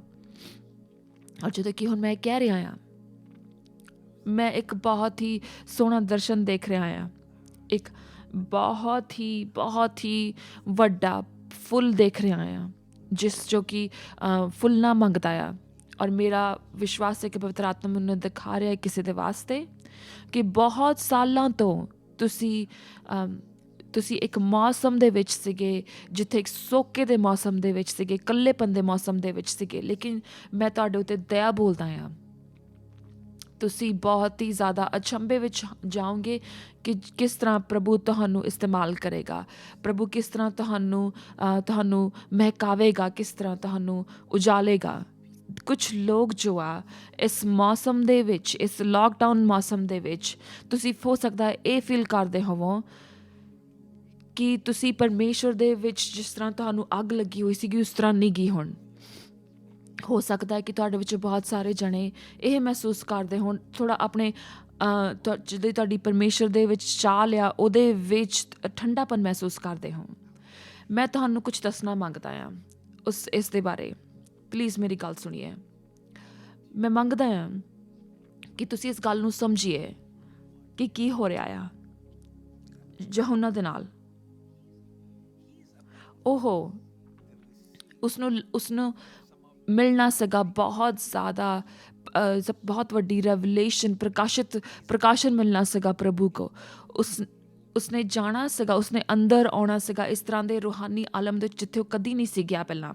ਔਰ ਅਸੀਂ ਦੇਖਦੇ ਹਾਂ ਕਿ ਕਿਸ ਤਰ੍ਹਾਂ ਅਸੀਂ ਲਾਕਡਾਊਨ ਦੇ ਵਿੱਚ ਹਾਂ। ਔਰ ਜੇ ਤੁਸੀਂ ਇਹ ਫੀਲ ਕਰਨਾ ਸ਼ੁਰੂ ਕੀਤਾ ਆ ਕਿ ਤੁਸੀਂ ਆਪਣੀ ਆਤਮਾ ਵਿੱਚ ਕਮਜ਼ੋਰ ਮਹਿਸੂਸ ਕੀਤਾ ਹੈ, ਮੈਂ ਅਗੰਵਾਕੀ ਤਰੀਕੇ ਦੇ ਨਾਲ ਕਈਆਂ ਨੂੰ ਮਦਦ ਕਰ ਰਿਹਾ ਹੁਣ ਇਸ ਵੇਲੇ ਕਿ ਕੀ ਮਦਦ ਕਰ ਸਕਦਾ ਸੀਗਾ ਯਹੂਨਾ ਨੂੰ ਉਸ ਵੇਲੇ, ਜਿਸ ਵੇਲੇ ਉਹ ਸੀਗਾ ਉਸ ਇਲਾਕੇ ਦੇ ਵਿੱਚ। ਮੈਂ ਤੁਹਾਨੂੰ ਦੱਸਣਾ ਸ਼ੁਰੂ ਕੀਤਾ ਸੀਗਾ ਕਿ ਜੋ ਸਰੀਰ ਜਾਂ ਉਹਦੀ ਬਹੁਤ ਸਾਰੀ ਚਾਹਵਾਨਾਂ ਹੁੰਦੀਆਂ ਨੇ, ਇੱਕ ਇਹ ਇਨਸਾਨ ਆ ਜਿਸ ਨੂੰ ਕਿ ਅਲੱਗ ਕੀਤਾ ਗਿਆ ਆ ਉਹਨਾਂ ਸਾਰੀ ਚਾਹਨਾਵਾਂ ਤੋਂ। ਜਿਹੜੀਆਂ ਇੱਕੋ ਹੀ ਰੋਜ਼ੇ ਸਾਨੂੰ ਪਤਾ ਆ, ਉਹ ਸਾਨੂੰ ਪਤਾ ਕਿ ਖਾਣੇ ਤੋਂ ਕਿਸ ਤਰ੍ਹਾਂ ਰੋਜ਼ੇ ਰੱਖੇ ਜਾਂਦੇ ਆ, ਲੇਕਿਨ ਯਹੂਨਾ ਦਾ ਜੋ ਰੋਜ਼ਾ ਆ ਉਹ ਸੀਗਾ, ਉਹ ਲੋਕਾਂ ਤੋਂ ਰੋਜ਼ਾ ਸੀਗਾ, ਉਹ ਡਿਸਟਰੈਕਸ਼ਨ ਤੋਂ ਰੋਜ਼ੇ ਸੀਗੇ, ਉਹ ਜੋ ਉਹਦੀਆਂ ਜਿਸਮਾਨੀ ਜ਼ਰੂਰਤਾਂ ਸੀਗੀਆਂ ਉਹਨਾਂ ਤੋਂ ਰੋਜ਼ਾ ਸੀਗਾ ਰੱਖਿਆ ਹੋਇਆ ਉਸਦਾ ਰੋਜ਼ਾ ਸੀਗਾ ਕਿ ਜੋ ਇਨਸਾਨੀ ਗੱਲਬਾਤ ਹੁੰਦੀ ਆ, ਇਨਸਾਨੀ ਪਿਆਰ ਤੋਂ ਰੋਜ਼ਾ ਸੀਗਾ ਉਸਦਾ ਰੱਖਿਆ ਹੋਇਆ। ਔਰ ਜੋ ਦੁਸ਼ਮਣ ਔਰ ਕੀ ਹੋ ਰਿਹਾ ਸੀਗਾ ਕਿ ਜੋ ਉਹਦਾ ਜਿਸਮ ਸੀਗਾ ਉਹ ਭੁੱਖਾ ਮਰ ਰਿਹਾ ਸੀਗਾ। ਔਰ ਫਿਰ ਕੀ ਹੋ ਗਿਆ ਉਹਦੇ ਨਾਲ, ਜਦੋਂ ਕਿ ਉਹਦਾ ਜਿਸਮ ਜੋ ਸੀਗਾ ਉਹ ਭੁੱਖਾ ਮਰ ਰਿਹਾ ਸੀਗਾ, ਉਹ ਸਰੀਰ ਜੋ ਸੀਗਾ ਭੁੱਖਾ ਮਰ ਰਿਹਾ ਸੀਗਾ, ਜੋ ਉਹਦੀ ਆਤਮਾ ਜਿਹੜੀ ਸੀਗੀ, ਜੋ ਉਹਦੀ ਰੂਹ ਜਿਹੜੀ ਸੀਗੀ, ਉਹ ਬਹੁਤ ਹੀ ਜ਼ਿਆਦਾ ਪਰਮੇਸ਼ਰ ਨੂੰ ਸੁਣਨ ਲੱਗ ਗਈ। ਇੱਥੇ ਮੈਂ ਕਿਸੇ ਦੀ ਮਦਦ ਕਰਨਾ ਮੰਗਦਾ ਹਾਂ। ਇਹ ਸਿਰਫ ਇੰਨਾ ਹੀ ਨਹੀਂ ਆ ਕਿ ਉਸਨੂੰ ਉਹਦੇ ਉੱਤੇ ਰਹਿਮ ਹੋਇਆ ਸੀਗਾ ਕਿ ਉਹ ਦੇਖ ਸਕੇ, ਉਹ ਇਸ ਤਰ੍ਹਾਂ ਦੇ ਇਲਾਕੇ ਦੇ ਵਿੱਚ, ਇਸ ਤਰ੍ਹਾਂ ਦੇ ਮਾਹੌਲ ਦੇ ਵਿੱਚ ਸੀਗਾ ਕਿ ਉਹ ਰੂਹਾਨੀ ਆਲਮ ਵਿੱਚ ਸਾਫ਼ ਦੇਖ ਸਕੇ। ਤੁਹਾਨੂੰ ਸਮਝਣ ਦੀ ਲੋੜ ਹੈ ਕਿ ਜਿਹੜੇ ਆਤਮਾ ਦੀਆਂ ਗੱਲਾਂ ਆ ਉਹ ਕਿਸੇ ਇਨਸਾਨ ਦੇ ਵਾਸਤੇ, ਕਿਸੇ ਵੀ ਇਨਸਾਨ ਦੇ ਵਾਸਤੇ ਇੱਦਾਂ ਨਹੀਂ ਹੈਗਾ ਕਿ ਸਿਰਫ ਇੱਕੋ ਇਨਸਾਨ ਦੇ ਵਾਸਤੇ ਆ। ਜੇ ਭਾਵੇਂ ਤੁਸੀਂ ਜਿੰਨੇ ਮਰਜ਼ੀ ਮਸਾਂ ਵਾਲੇ ਕਿਉਂ ਨਾ ਹੋਵੋ, ਜੇ ਤੁਸੀਂ ਦਾਰੂ ਪੀ ਕੇ ਨਸ਼ੇ ਵਿੱਚ ਆ ਜਾਓ ਤਾਂ ਫਿਰ ਉਹਦੇ ਨਾਲ ਫ਼ਰਕ ਪਵੇਗਾ ਕਿ ਕਿਸ ਤਰ੍ਹਾਂ ਤੁਹਾਡੇ ਜਿਹੜੇ ਤੋਹਫੇ ਆ, ਕਿਸ ਤਰ੍ਹਾਂ ਤੁਸੀਂ ਜਿਹੜੇ ਰੂਹਾਨੀ ਆਲਮ ਵਿੱਚ ਤੁਹਾਡੇ ਤੋਹਫਿਆਂ ਦੇ ਉੱਤੇ ਬਹੁਤ ਫ਼ਰਕ ਪਵੇਗਾ। ਚਾਹੇ ਜਿੰਨੇ ਮਰਜ਼ੀ ਤੁਸੀਂ ਮਸਾ ਦੇ ਵਿੱਚ ਕਿਉਂ ਨਾ ਹੋਵੋ, ਜੇ ਤੁਸੀਂ ਆਪਣੇ ਮਾਸ ਨੂੰ ਰਜਾਉਂਦੇ ਰਹੋ ਤਾਂ ਫਿਰ ਇਹ ਗੈਰੰਟੀ ਆ ਕਿ ਤੁਹਾਡੇ ਜੋ ਕਿ ਰੂਹਾਨੀ ਆਲਮ ਵਿੱਚ ਤੁਸੀਂ ਕਿਸ ਤਰ੍ਹਾਂ ਕੰਮ ਕਰੋਗੇ ਉਹਦੇ ਉੱਤੇ ਫ਼ਰਕ ਪਵੇਗਾ। ਔਰ ਤੁਸੀਂ ਦੇਖ ਰਹੇ ਹੋ ਕਿ ਇੱਕ ਇਨਸਾਨ ਜਿਸਨੇ ਕਿ ਆਪਣੀ ਸਰੀਰਿਕ ਚਾਹਵਨਾ ਨੂੰ ਉਸਨੇ ਭੁੱਖਾ ਕਰ ਦਿੱਤਾ, ਭੁੱਖਾ ਕਰ ਛੱਡਿਆ ਔਰ ਤੁਸੀਂ ਇੱਕ ਇਨਸਾਨ ਨੂੰ ਦੇਖ ਰਹੇ ਹੋ ਜਿਸਨੇ ਕਿ ਸਿਰਫ ਖਾਣੇ ਤੋਂ ਰੋਜ਼ਾ ਨਹੀਂ ਰੱਖਿਆ, ਬਲਕਿ ਹੁਣ ਉਹਦਾ ਜੋ ਜੀਵਨ ਆ ਉਹ ਇੱਕ ਰੋਜ਼ੇ ਵਾਲਾ ਜੀਵਨ ਬਣ ਗਿਆ ਆ। ਔਰ ਸਿਰਫ ਰੋਜ਼ਾ ਸਿਰਫ ਇੱਕ ਦਿਨ ਦਾ ਨਹੀਂ, ਬਲਕਿ ਉਹਦਾ ਜੋ ਪੂਰਾ ਜੀਵਨ ਆ ਉਹ ਰੋਜ਼ੇਦਾਰ ਜੀਵਨ ਬਣ ਗਿਆ ਆ। ਔਰ ਦੂਸਰੇ ਸ਼ਬਦਾਂ ਦੇ ਵਿੱਚ ਕਿ ਸਿਰਫ ਉਹ ਖਾਣੇ ਤੋਂ ਦੂਰ ਨਹੀਂ ਰਹਿ ਰਿਹਾ ਕੁਝ ਸਮੇਂ ਦੇ ਵਾਸਤੇ, ਲੇਕਿਨ ਉਸਨੇ ਆਪਣਾ ਜੋ ਜੀਵਨ ਆ ਇਸ ਵੇਲੇ ਇੱਕ ਅਲੱਗ ਕਰ ਦਿੱਤਾ ਆ। ਆਪਣਾ ਜੀਵਨ ਹਰ ਇੱਕ ਚੀਜ਼ ਤੋਂ ਅਲੱਗ ਕਰ ਦਿੱਤਾ ਆ। ਚਾਹੇ ਦੁਸ਼ਮਣ ਨੇ ਉਹਦੇ ਉੱਤੇ ਲੈ ਕੇ ਆਇਆ ਤਾਂ ਕਿ ਉਸਨੂੰ ਬਰਬਾਦ ਕਰ ਸਕੇ, ਲੇਕਿਨ ਉਸਨੇ ਉਹ ਇੱਕ ਪਲ ਲਿਆ ਔਰ ਪਰਮੇਸ਼ਰ ਨੇ ਉਸਨੂੰ ਚੰਗਿਆਈ ਵਿੱਚ ਬਦਲ ਦਿੱਤਾ।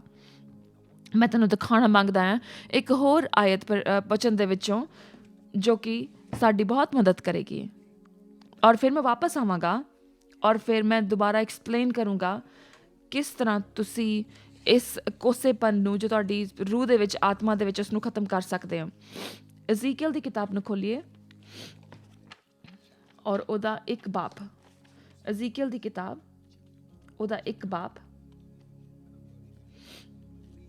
ਪਰਮੇਸ਼ਰ ਦੇ ਸੇਵਕ, ਜੇ ਤੁਸੀਂ ਇੱਕ ਆਇਤ ਤੋਂ ਪੜ੍ਹ ਸਕੋ, ਅਜ਼ੀਕੀਅਲ ਦਾ ਚੈਪਟਰ ਇੱਕ ਬਾਪ ਉਹਦੀ ਇੱਕ ਆਇਤ।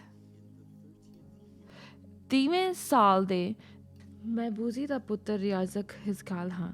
ਮੈਂ ਬਾਬਲ ਵਿੱਚ ਕਬਾਰ ਨੇੜੇ ਲਾਗੇ ਦੇਸ ਮਿਲਿਆ ਸੀ ਜਦੋਂ ਅਸਮਾਨ ਫਟ ਗਏ ਅਤੇ ਮੈਂ ਪਰਮੇਸ਼ਰ ਦੇ ਦਰਸ਼ਨ ਵੇਖੇ। ਇਹ ਗੱਲ 13ਵੇਂ ਵਰ੍ਹੋਂ ਦੇ ਚੌਥੇ ਮਹੀਨੇ ਦੇ 5ਵੇਂ ਦਿਨ ਦੀ ਹੈ। ਇੱਥੇ ਉਹ ਕਹਿ ਰਿਹਾ ਹੈ ਕਿ ਉਹ ਐਗਜ਼ਾਈਲ ਦੇ ਨਾਲ ਬੈਠਾ ਆ, ਉੱਥੇ ਉਹਨਾਂ ਲੋਕਾਂ ਦੇ ਨਾਲ ਬੈਠਾ ਆ ਜੋ ਕਿ ਇਜ਼ਰਾਈਲ ਤੋਂ ਬਾਹਰ ਕੱਢੇ ਗਏ ਸੀਗੇ। ਔਰ ਕਲਾਮ ਵਿੱਚ ਲਿਖਿਆ ਕਿ ਕਿਸ ਤਰ੍ਹਾਂ ਆਸਮਾਨ ਖੁੱਲਿਆ ਔਰ ਉਸਨੇ ਇਹ ਦਰਸ਼ਨ ਦੇਖਿਆ, ਉਸਨੇ ਆਸਮਾਨ ਦਾ ਦਰਸ਼ਨ ਦੇਖਿਆ। ਔਰ ਦੂਸਰੀ ਆਇਤ ਵਿੱਚ ਇਸ ਤਰ੍ਹਾਂ ਲਿਖਿਆ ਆ, ਜਦੋਂ ਆਸਮਾਨ ਫਟ ਗਏ ਅਤੇ ਮੈਂ ਪਰਮੇਸ਼ਰ ਦੇ ਦਰਸ਼ਨ ਵੇਖੇ। ਔਰ ਅਸੀਂ ਜੋ ਹਾਂ, ਅਸੀਂ ਸਿਰਫ 9 ਹਫ਼ਤਿਆਂ ਦੇ ਵਿੱਚ ਹਾਂ ਇਸ ਲਾਕਡਾਊਨ ਦੇ ਵਿੱਚ, ਲੇਕਿਨ ਅਸੀਂ ਇੱਥੇ ਇੱਕ ਇਨਸਾਨ ਦੀ ਗੱਲ ਕਰ ਰਹੇ ਹਾਂ ਜੋ ਕਿ 5 ਸਾਲ ਦੇ ਲਾਕਡਾਊਨ ਦੇ ਵਿੱਚ ਸੀਗੇ। ਪਰਮੇਸ਼ਰ ਦਾ ਵਚਨ ਇਸ ਤਰ੍ਹਾਂ ਅਜ਼ੀਕੀਅਲ ਕੋ ਆਇਆ, ਮੈਂ ਬੂਜ਼ੀ ਦਾ ਪੁੱਤਰ ਰਿਆਜ਼ਕ ਇਜ਼ਕੀਅਲ ਹਾਂ। ਮੈਂ ਇਜ਼ਕੀਅਲ ਉੱਪਰੋਂ ਪਰਮੇਸ਼ਰ ਦਾ ਹੱਥ ਉਹਦੇ ਉੱਤੇ ਆਇਆ, ਪਰਮੇਸ਼ਰ ਦਾ ਹੱਥ ਉਹਦੇ ਉੱਤੇ ਸੀ, ਪਰਮੇਸ਼ਰ ਦਾ ਹੱਥ ਉਹਦੇ ਉੱਤੇ ਸੀ। ਮੇਰੀ ਗੱਲ ਬੜੇ ਧਿਆਨ ਨਾਲ ਸੁਣੀਏ। ਕੁਝ ਜਗ੍ਹਾਵਾਂ ਦੇ ਵਿੱਚ ਤੁਸੀਂ ਦੇਖੋਗੇ ਕਿ ਕਿਸ ਤਰ੍ਹਾਂ ਪਰਮੇਸ਼ਵਰ ਜੋ ਹਿਜ਼ਕੀਅਲ ਦੇ ਸਾਹਮਣੇ ਆਉਂਦਾ ਆ। ਹੋਰ ਦੂਸਰੇ ਕਈ ਪੋਰਸ਼ਨ ਜਿਹਨਾਂ ਨੂੰ ਮੈਂ ਇੰਜੋਏ ਕਰਦਾ ਆ। ਇੱਕ ਵਾਰ ਕਲਾਮ ਦੱਸਦਾ ਆ ਕਿ ਉਹ ਐਲਡਰਸ ਦੇ ਨਾਲ ਬੈਠਾ ਸੀਗਾ ਕਿ ਪਰਮੇਸ਼ਵਰ ਦਾ ਹੱਥ ਉਹਦੇ ਉੱਤੇ ਆਉਂਦਾ ਆ ਔਰ ਉਸ ਨੂੰ ਰੂਹ ਦੇ ਵਿੱਚ ਚੱਕਿਆ ਜਾਂਦਾ ਆ। ਔਰ ਦੂਸਰੇ ਸਮੇਂ ਦੇ ਵਿੱਚ ਦੂਸਰੇ ਸਮੇਂ ਦੇ ਵਿੱਚ ਗੱਲਬਾਤ ਹੁੰਦੀ ਹੈ ਕਿ ਇਹ ਬੰਦੂਆਂ ਦੇ ਨਾਲ ਬੈਠਾ ਆ 7 ਦਿਨਾਂ ਦੇ ਵਾਸਤੇ ਨਦੀ ਦੇ ਲਾਗੇ। ਔਰ ਦੂਸਰੇ ਗੱਲਾਂ ਦੇ ਵਿੱਚ ਬਹੁਤ ਹੀ ਵੱਡੇ ਡਿਪਰੈਸ਼ਨ ਦੇ ਵਿੱਚ, ਬਹੁਤ ਹੀ ਵੱਡੇ ਹਾਦਸੇ ਦੇ ਵਿੱਚ ਉਹ ਜਾ ਰਹੇ ਸੀਗੇ, ਬਹੁਤ ਹੀ ਮੁਸ਼ਕਿਲਾਂ ਦੇ ਵਿੱਚ ਉਹ ਜਾ ਰਹੇ ਸੀਗੇ, ਲੇਕਿਨ ਉਹ ਬੈਠੇ ਆ 5 ਸਾਲ 7 ਸਾਲ ਇੱਕ ਸਥਾਨ ਦੇ ਉੱਤੇ ਬੈਠੇ ਹੋਏ ਆ। ਔਰ ਤੁਸੀਂ ਤਰ੍ਹਾਂ ਤਰ੍ਹਾਂ ਦੇ ਦਿਨਾਂ ਨੂੰ ਦੇਖ ਰਹੇ ਹੋ, ਤਰ੍ਹਾਂ ਤਰ੍ਹਾਂ ਦੇ ਮੌਸਮਾਂ ਨੂੰ ਦੇਖ ਰਹੇ ਹੋ, ਇਸ ਤਰ੍ਹਾਂ ਕਿ ਕਿਸ ਤਰ੍ਹਾਂ ਇੱਕ ਇਨਸਾਨ ਜੋ ਆ ਐਗਜ਼ਾਈਲ ਦੇ ਵਿੱਚ ਵੀ ਔਰ ਉਹ ਪਰਮੇਸ਼ਵਰ ਦੇ ਨਾਲ ਕਿਸ ਤਰ੍ਹਾਂ ਕਨੈਕਟਡ ਆ। ਮੈਨੂੰ ਪਤਾ ਨਹੀਂ ਕਿ ਤੁਹਾਨੂੰ ਯਾਦ ਹੈ ਕਿ ਨਹੀਂ ਯਾਦ, ਪਿਛਲੇ ਹਫ਼ਤੇ ਬੁੱਧਵਾਰ ਨੂੰ ਮੈਂ ਜੋ ਖ਼ਤਮ ਕੀਤਾ ਸੀਗਾ ਔਰ ਕਿਹਾ ਗਿਆ ਸੀਗਾ ਕਿ ਜੋ ਆਤਮਿਕ ਲੜਾਈ ਆ ਉਹਦਾ ਕੀ ਟਾਈਮਿੰਗ ਆ। ਔਰ ਮੈਂ ਅਗਲੇ ਹਫ਼ਤੇ ਉਸ ਦੇ ਅੱਗੇ ਬੋਲਾਂਗਾ ਔਰ ਕਿਸ ਤਰ੍ਹਾਂ ਸਾਨੂੰ ਜ਼ਰੂਰੀ ਹੈ ਕਿ ਅਸੀਂ ਪਰਮੇਸ਼ਰ ਦੇ ਹੱਥ ਦੇ ਥੱਲੇ ਰਹੀਏ। ਔਰ ਇੱਥੇ ਲਿਖਿਆ ਗਿਆ ਕਿ ਉਹ ਪਰਮੇਸ਼ਰ ਦੇ ਹੱਥ ਦੇ ਥੱਲੇ ਸੀਗਾ। 3 ਆਇਤ ਕਹਿੰਦੀ ਆ ਕਿ ਉਹ ਪਰਮੇਸ਼ਵਰ ਦੇ ਹੱਥ ਦੇ ਥੱਲੇ ਸੀਗਾ, ਪਰਮੇਸ਼ਵਰ ਦੇ ਹੱਥ ਦੇ ਥੱਲੇ ਸੀਗਾ, ਪਰਮੇਸ਼ਵਰ ਦਾ ਹੱਥ ਉਹਦੇ ਉੱਤੇ ਸੀਗਾ। ਪਰ ਕਲਾਮ ਦੱਸਦਾ ਆ ਮਰੀਅਮ, ਔਰ ਜਦੋਂ ਕਿ ਉਸ ਪਰਮੇਸ਼ਵਰ ਦੀ ਸੰਤਾਨ ਨੂੰ ਉਹ ਉਹਦੀ ਕੁੱਖ ਦੇ ਵਿੱਚ ਸੀਗਾ, ਉਸਨੇ ਫਰਿਸ਼ਤੇ ਕੋਲੋਂ ਪੁੱਛਿਆ ਕਿ ਇਹ ਕਿਸ ਤਰ੍ਹਾਂ ਹੋਵੇਗਾ। ਇਸ ਸ਼ੱਕ ਨਹੀਂ ਕਰਕੇ, ਲੇਕਿਨ ਉਹ ਪੁੱਛਣਾ ਮੰਗਦੀ ਸੀ ਕਿ ਕਿਸ ਤਰ੍ਹਾਂ ਹੋਏਗਾ। ਉਹ ਪੁੱਛਣਾ ਮੰਗਦੀ ਸੀ ਕਿ ਇਸ ਤਰ੍ਹਾਂ ਇਹ ਅਸੰਭਵ ਗੱਲ ਕਿਸ ਤਰ੍ਹਾਂ ਹੋਵੇਗੀ। ਔਰ ਫਰਿਸ਼ਤੇ ਨੇ ਇਹ ਕਿਹਾ, ਔਰ ਫਰਿਸ਼ਤੇ ਨੇ ਕਿਹਾ ਕਿ ਇਹ ਹੋਵੇਗਾ ਕਿ ਜਦੋਂ ਤੂੰ ਪਰਮੇਸ਼ਵਰ ਦੀ ਪਰਛਾਈ ਦੇ ਹੇਠਾਂ ਬਣੀ ਰਹੇਂਗੀ। ਦੇਖੀਏ ਕਿ ਬਹੁਤ ਸਾਰੇ ਜਣੇ ਅਸੀਂ ਇੰਤਜ਼ਾਰ ਕਰਦੇ ਰਹਿੰਦੇ ਕਿ ਪਰਮੇਸ਼ਵਰ ਦਾ ਹੱਥ ਸਾਡੇ ਉੱਤੇ ਆਵੇ, ਲੇਕਿਨ ਦੂਸਰਾ ਆਪਸ਼ਨ ਇਹ ਆ ਕਿ ਅਸੀਂ ਪਰਮੇਸ਼ਵਰ ਦੇ ਹੱਥ ਦੇ ਥੱਲੇ ਬਣੇ ਰਹੀਏ। ਇਸ ਲਈ ਕਲਾਮ ਕਹਿੰਦਾ ਆ, ਇਸ ਲਈ ਜਦੋਂ ਤੁਸੀਂ ਪਰਮੇਸ਼ਵਰ ਦੇ ਨਜ਼ਦੀਕ ਆਓਗੇ, ਉਹ ਤੁਹਾਡੇ ਨਜ਼ਦੀਕ ਆਏਗਾ। ਇਸ ਲਈ ਜੋ ਪਹਿਲਾ ਕਦਮ ਆ, ਉਹ ਤੁਹਾਡਾ ਪਰਮੇਸ਼ਵਰ ਦੇ ਨਜ਼ਦੀਕ ਆਉਣਾ ਆ। ਤੁਸੀਂ ਕਹਿ ਸਕਦੇ ਹੋ, ਇੰਤਜ਼ਾਰ ਕਰ ਸਕਦੇ ਹੋ, ਤੁਸੀਂ ਕਹਿ ਸਕਦੇ ਹੋ ਮੈਂ ਤਾਂ ਸਿਰਫ ਇੰਤਜ਼ਾਰ ਕਰ ਰਿਹਾ ਕਿ ਪਰਮੇਸ਼ਵਰ ਕਦੋਂ ਆਪਣੇ ਆਪ ਨੂੰ ਮੈਨੂੰ ਦਿਖਾਵੇ, ਜਦ ਤੱਕ ਮੈਂ ਆਪਣੇ ਦੋਸਤਾਂ ਦੇ ਨਾਲ ਆਪਣਾ ਜੀਵਨ ਬਤੀਤ ਕਰੂੰਗਾ। ਜਾਂ ਤੁਸੀਂ ਕਹਿ ਸਕਦੇ ਹੋ ਕਿ ਮੈਂ ਇਸ ਜਗ੍ਹਾ ਵਿੱਚ ਜਾਣਾ ਮੰਗਦਾ ਹਾਂ ਜਿੱਥੇ ਕਿ ਚਾਹੇ ਲੋਕਡਾਊਨ ਹੋਵੇ, ਚਾਹੇ ਤੁਸੀਂ ਬੰਦਵਾਈ ਵਿੱਚ ਹੋਵੋ, ਚਾਹੇ ਤੁਸੀਂ ਇਕੱਲੇਪਨ ਦੇ ਵਿੱਚ ਹੋਵੋ, ਲੇਕਿਨ ਤੁਸੀਂ ਇਸ ਜਗ੍ਹਾ ਦੇ ਉੱਤੇ ਆ ਸਕਦੇ ਹੋ ਜਿੱਥੇ ਤੁਹਾਡੀ ਜੋ ਰੂਹ ਆ, ਤੁਹਾਡੀ ਜੋ ਆਤਮਾ ਆ, ਉਹ ਪਰਮੇਸ਼ਵਰ ਦੇ ਨਾਲ ਕਨੈਕਟ ਆ। ਔਰ ਉਹ ਤੁਹਾਨੂੰ ਇਹ ਹੋਣ ਦੇਵੇਗਾ ਕਿ ਪਰਮੇਸ਼ਵਰ ਦਾ ਹੱਥ ਤੁਹਾਡੇ ਉੱਤੇ ਆਏਗਾ। ਔਰ ਕਿਉਂਕਿ ਜਦ ਪਰਮੇਸ਼ਵਰ ਦਾ ਹੱਥ ਤੁਹਾਡੇ ਉੱਤੇ ਆਏਗਾ, ਤੁਹਾਡਾ ਜੋ ਰੂਹਾਨੀ ਅੱਖਾਂ ਖੁੱਲ੍ਹ ਜਾਣਗੀਆਂ, ਤੁਸੀਂ ਦੇਖਣਾ ਸ਼ੁਰੂ ਕਰ ਦੋਗੇ, ਉਹ ਗੱਲਾਂ ਦੇਖਣਾ ਸ਼ੁਰੂ ਕਰ ਦੋਗੇ। ਇਸ ਲਈ ਐਜ਼ੀਕੀਅਲ ਨੂੰ ਜਦੋਂ ਪਰਮੇਸ਼ਵਰ ਦੇਖਦਾ, ਉਹ ਕਹਿੰਦਾ ਕਿ ਮੈਂ ਤੈਨੂੰ ਇੱਕ ਚੌਕੀਦਾਰ ਬਣਾ ਰਿਹਾ ਆ। ਔਰ ਕਿਸ ਤਰ੍ਹਾਂ ਪਰਮੇਸ਼ਵਰ ਇੱਕ ਇਨਸਾਨ ਨੂੰ ਕਿਸ ਤਰ੍ਹਾਂ ਚੌਕੀਦਾਰ ਬਣਾ ਸਕਦਾ ਆ, ਕਿਸ ਤਰ੍ਹਾਂ ਉਹਦੇ ਉੱਤੇ ਕਿੰਨਾ ਵੱਡਾ ਮਸਾ ਲੈ ਕੇ ਆ ਸਕਦਾ, ਕਿੰਨਾ ਵੱਡਾ ਮਰਹਮ ਲੈ ਕੇ ਆ ਸਕਦਾ ਆ। ਕਿਉਂਕਿ ਇਸ ਤੋਂ ਪਹਿਲਾਂ ਕਿ ਉਹਨਾਂ ਦੀ ਅੱਖਾਂ ਦਰਸ਼ਨਾਂ ਨੂੰ ਦੇਖਣ ਨੂੰ ਖੁੱਲ੍ਹਣ, ਇਸ ਤੋਂ ਪਹਿਲਾਂ ਕਿ ਉਹਨਾਂ ਦੇ ਕੰਨ ਜਿਹੜੇ ਆ ਪਰਮੇਸ਼ਵਰ ਦੀ ਆਵਾਜ਼ ਨੂੰ ਸੁਣਨ ਦੇ ਵਾਸਤੇ ਖੁੱਲ੍ਹਣ, ਉਹ ਚਾਹੇ ਉਹ ਕਿਸ ਤਰ੍ਹਾਂ ਦੇ ਮਰਜ਼ੀ ਇਲਾਕੇ ਵਿੱਚ ਕਿਉਂ ਨਾ ਹੋਣ, ਉਸ ਇਨਸਾਨਾਂ ਨੇ ਆਪਣੇ ਸਰੀਰਾਂ ਨੂੰ ਇਸ ਤਰ੍ਹਾਂ ਉਹਨਾਂ ਨੇ ਟ੍ਰੇਨ ਕੀਤਾ ਹੁੰਦਾ ਆ। ਮੈਨੂੰ ਨਹੀਂ ਪਤਾ ਕਿ ਮੈਂ ਕਿਹਦੀ ਮਦਦ ਕਰ ਰਿਹਾ ਇਸ ਵੇਲੇ, ਲੇਕਿਨ ਜੇ ਤੁਸੀਂ ਹੋ, ਪਲੀਜ਼ ਥੱਲੇ ਕਮੈਂਟ ਲਿਖੀਏ। ਔਰ ਮੈਂ ਸੁਣਨਾ ਮੰਗਦਾ ਤੁਹਾਡੇ ਕੋਲੋਂ, ਪਰਮੇਸ਼ਵਰ ਕਿਸੇ ਦੇ ਨਾਲ ਗੱਲ ਕਰ ਰਿਹਾ ਹੈ ਇਸ ਐਗਜ਼ਾਈਲ ਦੇ ਵਿੱਚ, ਇਸ ਇਕੱਲੇਪਨ ਦੇ ਵਿੱਚ, ਜਿੱਥੇ ਕਿ ਤੁਸੀਂ ਆਪਣੇ ਸਰੀਰ ਨੂੰ ਆਪਣੀ ਪਵਿੱਤਰ ਆਤਮਾ ਦੇ ਥੱਲੇ ਲੈ ਕੇ ਆਉਂਦੇ ਹੋ। ਔਰ ਜਦੋਂ ਤੁਸੀਂ ਉੱਥੇ ਰਹਿੰਦੇ ਹੋ ਪਰਮੇਸ਼ਵਰ ਦੇ ਹੱਥ ਦੇ ਥੱਲੇ, ਪਰਮੇਸ਼ਵਰ ਤੁਹਾਡੀਆਂ ਅੱਖਾਂ ਨੂੰ ਖੋਲ੍ਹੇਗਾ ਔਰ ਤੁਸੀਂ ਉਹ ਗੱਲਾਂ ਦੇਖਣਾ ਸ਼ੁਰੂ ਕਰ ਦੋਗੇ ਜੋ ਕੋਈ ਨਹੀਂ ਦੇਖ ਰਿਹਾ, ਕੋਈ ਨਹੀਂ ਦੇਖ ਸਕਦਾ, ਕਿ ਅਸੀਂ ਉਸ ਜਗ੍ਹਾ ਦੇ ਵਿੱਚ ਆ ਸਕਦੇ ਹਾਂ ਜਿੱਥੇ ਚਾਹੇ ਕਿ ਕਨਵੀਨੀਅੰਟ ਹੋਵੇ ਜਾਂ ਨਾ ਹੋਵੇ, ਅਸੀਂ ਆਪਣੇ ਸਰੀਰ ਨੂੰ ਪਵਿੱਤਰ ਆਤਮਾ ਦੇ ਥੱਲੇ ਲੈ ਕੇ ਆਈਏ। ਅਸੀਂ ਉਸਨੂੰ ਇਸ ਤਰ੍ਹਾਂ ਦਬਾ ਦਈਏ ਕਿ ਜਿਸ ਤਰ੍ਹਾਂ ਜਿਹਦੀ ਵਜ੍ਹਾ ਨਾਲ ਪਰਮੇਸ਼ਵਰ ਦਾ ਹੱਥ ਸਾਡੇ ਵੱਲ ਨੂੰ ਅਟਰੈਕਟਿਵ ਹੋ ਜਾਵੇ। ਯੈਸ ਲਾਰਡ, ਸ਼ਾਂਦਰਾ ਵਾਲਾ ਰਹਿੰਦਾ ਰੇਖੋਤੀ। ਪਰਮੇਸ਼ਵਰ ਇਸ ਤਰ੍ਹਾਂ ਦੇ ਲੋਕਾਂ ਨੂੰ ਖੜੇ ਕਰ ਰਿਹਾ ਹੈ ਜੋ ਕਿ ਅੰਤ ਦੇ ਦਿਨਾਂ ਦੇ ਵਿੱਚ ਰਿਵਾਈਵਲ ਲੈ ਕੇ ਆਉਣਗੇ, ਬਿਦਾਰੀ ਲੈ ਕੇ ਆਉਣਗੇ ਇਸ ਵੀਡੀਓ ਦੇ ਦੁਆਰਾ। ਹੁਣ ਇਸ ਵੇਲੇ ਪਰਮੇਸ਼ਵਰ ਇਸ ਤਰ੍ਹਾਂ ਦੇ ਲੋਕਾਂ ਨੂੰ, ਇਸ ਤਰ੍ਹਾਂ ਦੀ ਜਨਰੇਸ਼ਨ ਨੂੰ ਖੜੀ ਕਰ ਰਿਹਾ ਆ ਜੋ ਕਿ ਆਪਣੇ ਆਪ ਨੂੰ ਤਿਆਰ ਕਰ ਰਹੇ ਆ ਤਾਂ ਕਿ ਉਹ ਆਪਣੇ ਸਰੀਰ ਨੂੰ ਕਾਬੂ ਵਿੱਚ ਲੈ ਕੇ ਆ ਸਕਣ, ਪਵਿੱਤਰ ਆਤਮਾ ਦੇ ਕਾਬੂ ਵਿੱਚ ਲੈ ਕੇ ਆ ਸਕਣ, ਕਿ ਪਰਮੇਸ਼ਵਰ ਦਾ ਜੋ ਹੱਥ ਆ ਉਹਨਾਂ ਦੇ ਵੱਲ ਨੂੰ ਆਕਰਸ਼ਿਤ ਹੋਵੇ। ਸੋ ਇਸ ਲਈ ਮੈਂ ਤੁਹਾਨੂੰ ਜਦੋਂ ਕਿਹਾ ਹੈ ਕਿ ਮੈਂ ਐਕਸਪਲੇਨ ਕਰੂੰਗਾ ਕਿਉਂ ਤੁਸੀਂ ਇੰਨਾ ਥੱਲੇ ਮਹਿਸੂਸ ਕਰ ਰਹੇ ਹੋ, ਕਿਉਂ ਤੁਸੀਂ ਉਦਾਸ ਮਹਿਸੂਸ ਕਰ ਰਹੇ ਹੋ ਇਸ ਲਾਕਡਾਊਨ ਦੇ ਵਿੱਚ। ਜੇ ਤੁਸੀਂ ਧਿਆਨ ਦੇ ਨਾਲ ਇਸ ਗੱਲ ਨੂੰ ਅਬਜ਼ਰਵ ਕਰੋ, ਤੁਸੀਂ ਗੱਲ ਨੂੰ ਨੋਟਿਸ ਕਰਨਾ ਸ਼ੁਰੂ ਕਰੋਗੇ ਕਿ ਇਸ ਮੌਸਮ ਦੇ ਵਿੱਚ ਜਦੋਂ ਬਹੁਤ ਸਾਰਾ ਸਮਾਂ ਸਾਨੂੰ ਦਿੱਤਾ ਗਿਆ ਆ ਔਰ ਹੁਣ ਅਸੀਂ ਇੱਕ ਲੋਕੇਸ਼ਨ ਦੇ ਵਿੱਚ ਹਾਂ, ਸਾਡਾ ਸੋਸ਼ਲ ਮੀਡੀਆ ਜੋ ਆ, ਸਾਡੀ ਟੈਕਨੋਲੋਜੀ ਆ, ਉਸਨੇ ਇਸ ਤਰ੍ਹਾਂ ਇੱਦਾਂ ਦੀ ਗੱਲਾਂ ਉਸਨੇ ਕ੍ਰੀਏਟ ਕੀਤੀਆਂ ਕਿ ਬਹੁਤ ਸਾਰੀ ਐਂਟਰਟੇਨਮੈਂਟ ਸਾਡੇ ਸਾਹਮਣੇ ਆ ਕਿ ਸਾਨੂੰ ਹੁਣ ਸਾਨੂੰ ਆਪਣਾ ਘਰ ਵੀ ਛੱਡਣ ਦੀ ਲੋੜ ਨਹੀਂ ਗੀ। ਉਹ ਸਾਡੇ ਸੈੱਲਫੋਨ ਦੇ ਉੱਤੇ ਆ ਜਾਂਦੀ ਐਂਟਰਟੇਨਮੈਂਟ, ਉਹ ਸਾਡੇ ਲੈਪਟਾਪਸ ਦੇ ਉੱਤੇ ਐਂਟਰਟੇਨਮੈਂਟ ਆ ਜਾਂਦੀਆਂ, ਉਹ ਸਾਡੇ ਟੈਲੀਵਿਜ਼ਨ ਦੇ ਉੱਤੇ ਆ, ਔਰ ਬਹੁਤ ਸਾਰੀਆਂ ਹੋਰ ਡਿਵਾਈਸਿਸ ਦੇ ਥਰੂ ਅਸੀਂ ਜਿੱਦਾਂ ਮਰਜ਼ੀ ਆਪਣੇ ਆਪ ਨੂੰ ਐਂਟਰਟੇਨ ਕਰ ਸਕਦੇ ਹਾਂ। ਸਾਨੂੰ ਘੇਰਿਆ ਹੋਇਆ ਇਸ ਦੁਨੀਆ ਦੇ ਐਂਟਰਟੇਨਮੈਂਟਸ ਨੇ ਸਾਡੇ ਆਸੇ ਪਾਸੇ, ਚਾਹੇ ਅਸੀਂ ਬਾਹਰ ਨਹੀਂ ਗਏ, ਲੇਕਿਨ ਜੋ ਦੁਨੀਆ ਆ ਉਹ ਸਾਡੇ ਘਰ ਦੇ ਅੰਦਰ ਆ ਚੁੱਕੀ ਆ। ਹੁਣ ਮੈਂ ਸਿਰਫ ਇਹ ਐਂਟਰਟੇਨਮੈਂਟ ਦੀ ਗੱਲ ਨਹੀਂ ਕਰ ਰਿਹਾ ਕਿ ਸਿਰਫ ਜੋ ਟੈਕਨੋਲੋਜੀ ਦੇ ਦੁਆਰਾ ਆਉਂਦੀ ਆ। ਇਸ ਮੌਸਮ ਦੇ ਵਿੱਚ ਜਦੋਂ ਕਿ ਅਸੀਂ ਘਰ ਦੇ ਵਿੱਚ ਹਾਂ, ਬਹੁਤ ਸਾਰੇ ਜਣੇ, ਜਦੋਂ ਕਿ ਸਾਡੇ ਕਈਆਂ ਦੇ ਬਹੁਤ ਸਾਰੇ ਅਸੀਂ ਖਾਣਾ ਜ਼ਿਆਦਾ ਮੰਗਦੇ ਹਾਂ, ਅਸੀਂ ਮੰਗਦੇ ਕਿ ਅਸੀਂ ਹੋਰ ਖਾਈ ਜਾਈਏ। ਜਾਣਨਾ ਮੰਗਦਾ ਹੈ ਕਿ ਤੁਸੀਂ ਜਾਣੋ ਕਿ ਇੱਥੇ ਕੀ ਹੋ ਰਿਹਾ। ਪੈਸਟਰ ਜੇ ਤੁਸੀਂ ਸਾਡੇ ਵਾਸਤੇ ਪੜ੍ਹ ਸਕੋ ਅਜ਼ੀਕੀਅਲ 8 ਉਹਦੀ 1 ਆਇਤ। ਅਜ਼ੀਕੀਅਲ 8 ਉਹਦੀ 1 ਆਇਤ। ਇੱਕ ਦਿਨ ਮੈਂ ਹਜ਼ੀਕੀਅਲ ਆਪਣੇ ਘਰ ਵਿੱਚ ਬੈਠਾ ਹੋਇਆ ਸੀ ਅਤੇ ਯਹੂਦਾ ਦੇ ਬਜ਼ੁਰਗ ਮੇਰੇ ਸਾਹਮਣੇ ਬੈਠੇ ਹੋਏ ਸਨ। ਇਹ ਗੱਲ ਦੇਸ਼ ਨਿਕਾਲੇ ਦੇ 6ਵੇਂ ਵਰ੍ਹੇ ਦੇ 6ਵੇਂ ਮਹੀਨੇ ਦੇ 5ਵੇਂ ਦਿਨ ਦੀ ਹੈ। ਅਚਾਨਕ ਮੇਰੇ ਉੱਤੇ ਯਹੋਵਾ ਮੇਰੇ ਪ੍ਰਭੂ ਦੀ ਸ਼ਕਤੀ ਨਾਜ਼ਲ ਹੋਈ। ਉਹ ਦੇਖੋ ਕਿ ਉਹ ਬੈਠਾ ਹੋਇਆ ਸੀਗਾ ਯਹੂਦਾ ਦੇ ਬਜ਼ੁਰਗਾਂ ਦੇ ਨਾਲ, ਔਰ ਪਰਮੇਸ਼ਰ ਦਾ ਹੱਥ ਉਹਦੇ ਉੱਤੇ ਆਇਆ।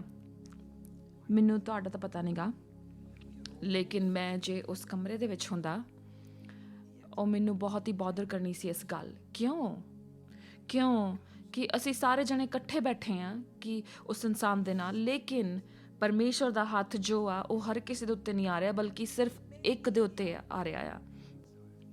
ਤੁਸੀਂ ਦੇਖਦੇ ਹੋ ਕਿ ਡੈਨੀਅਲ ਦੇ ਨਾਲ ਵੀ ਬਹੁਤ ਸਾਰੇ ਜਵਾਨ ਲੋਕੀ ਸੀਗੇ ਦੇਸ਼ ਨਿਕਾਲੇ ਦੇ ਵਿੱਚ, ਲੇਕਿਨ ਤੁਸੀਂ ਡੈਨੀਅਲ ਨੂੰ ਦੇਖਦੇ ਹੋ, ਸ਼ਦਰਕ, ਮੇਸ਼ਕ, ਅਬੇਦਨੇਗੋ, ਕਿਸ ਤਰ੍ਹਾਂ ਉਹ ਆਪਣੇ ਆਪ ਨੂੰ ਅਲੱਗ ਕਰਦੇ ਆ ਬਾਕੀ ਸਾਰਿਆਂ 100,000 ਜਵਾਨ ਲੋਕਾਂ ਤੋਂ। ਉਹ ਕਿਸ ਤਰ੍ਹਾਂ ਉਹਨਾਂ ਦੀ ਅਲੱਗ ਜੀਵਨ ਹੁੰਦਾ ਆ। ਔਰ ਇਸ ਲਈ ਇਸ ਸੀਜ਼ਨ ਦੇ ਵਿੱਚ, ਇਸ ਮੌਸਮ ਦੇ ਵਿੱਚ ਜਦੋਂ ਅਸੀਂ ਸੋਚਦੇ ਹਾਂ ਕਿ ਹੋ ਸਕਦਾ ਹੈ ਕਿ ਅਸੀਂ ਬਹੁਤ ਜ਼ਿਆਦਾ ਖਾਈਏ ਇਹਨਾਂ ਦਿਨਾਂ ਦੇ ਵਿੱਚ, ਅਸੀਂ ਆਪਣੇ ਉੱਤੇ ਕਾਬੂ ਖੋ ਦਿੰਦੇ ਹਾਂ, ਅਸੀਂ ਬਹੁਤ ਜ਼ਿਆਦਾ ਸੋਣਾ ਸ਼ੁਰੂ ਕਰ ਦਿੰਦੇ ਹਾਂ। ਲੇਕਿਨ ਕੀ ਹੁੰਦਾ ਹੈ, ਅਸੀਂ ਆਪਣੇ ਮਾਸ ਨੂੰ, ਆਪਣੇ ਸਰੀਰ ਨੂੰ ਰੋਟੀ ਖਿਲਾਉਂਦੇ ਹਾਂ। ਸਾਡਾ ਜੋ ਸਰੀਰ ਹੁੰਦਾ ਹੈ ਉਹ ਵੱਡਾ, ਉਹ ਸ਼ਕਤੀਸ਼ਾਲੀ ਹੋ ਜਾਂਦਾ ਹੈ ਸਾਡੀ ਰੂਹ ਦੇ ਨਾਲੋਂ।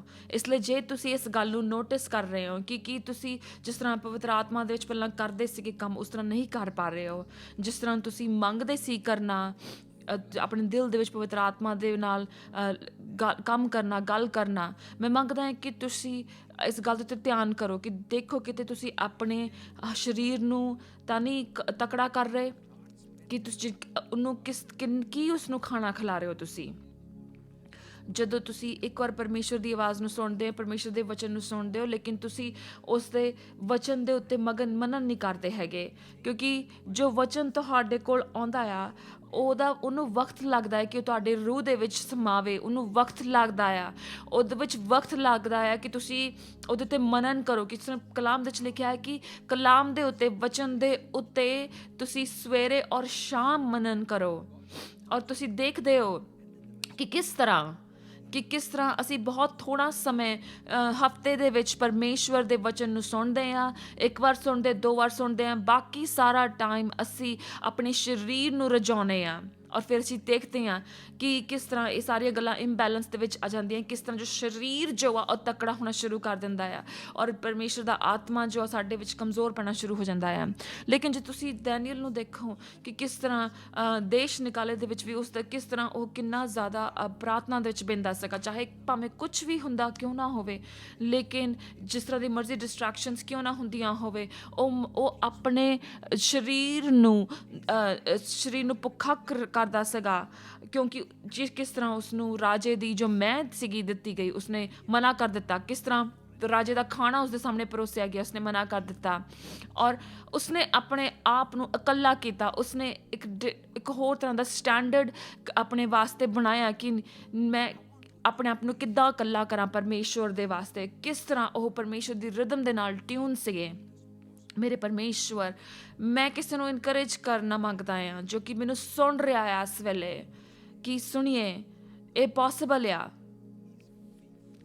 ਤੁਸੀਂ ਔਰ ਮੈਂ, ਜੇ ਅਸੀਂ ਚਾਹੁੰਦੇ ਹਾਂ, ਪਵਿੱਤਰ ਆਤਮਾ ਵਿਸ਼ਵਾਸੀ ਆ, ਪਵਿੱਤਰ ਆਤਮਾ ਵਫਾਦਾਰ ਹੈ ਕਿ ਸਾਡੀ ਮਦਦ ਕਰੇ, ਕਿ ਜੇ ਇਹ ਜਵਾਨ ਲੋਕੀ, ਇਹ ਜਵਾਨ ਲੋਕੀ ਜਦੋਂ ਉਹਨਾਂ ਨੇ ਦਰਸ਼ਨ ਪਰਮੇਸ਼ਵਰ ਦੇ ਦੇਖਣਾ ਸ਼ੁਰੂ ਕੀਤਾ, ਉਹ ਬਹੁਤ ਹੀ ਜਵਾਨ ਸੀਗੇ।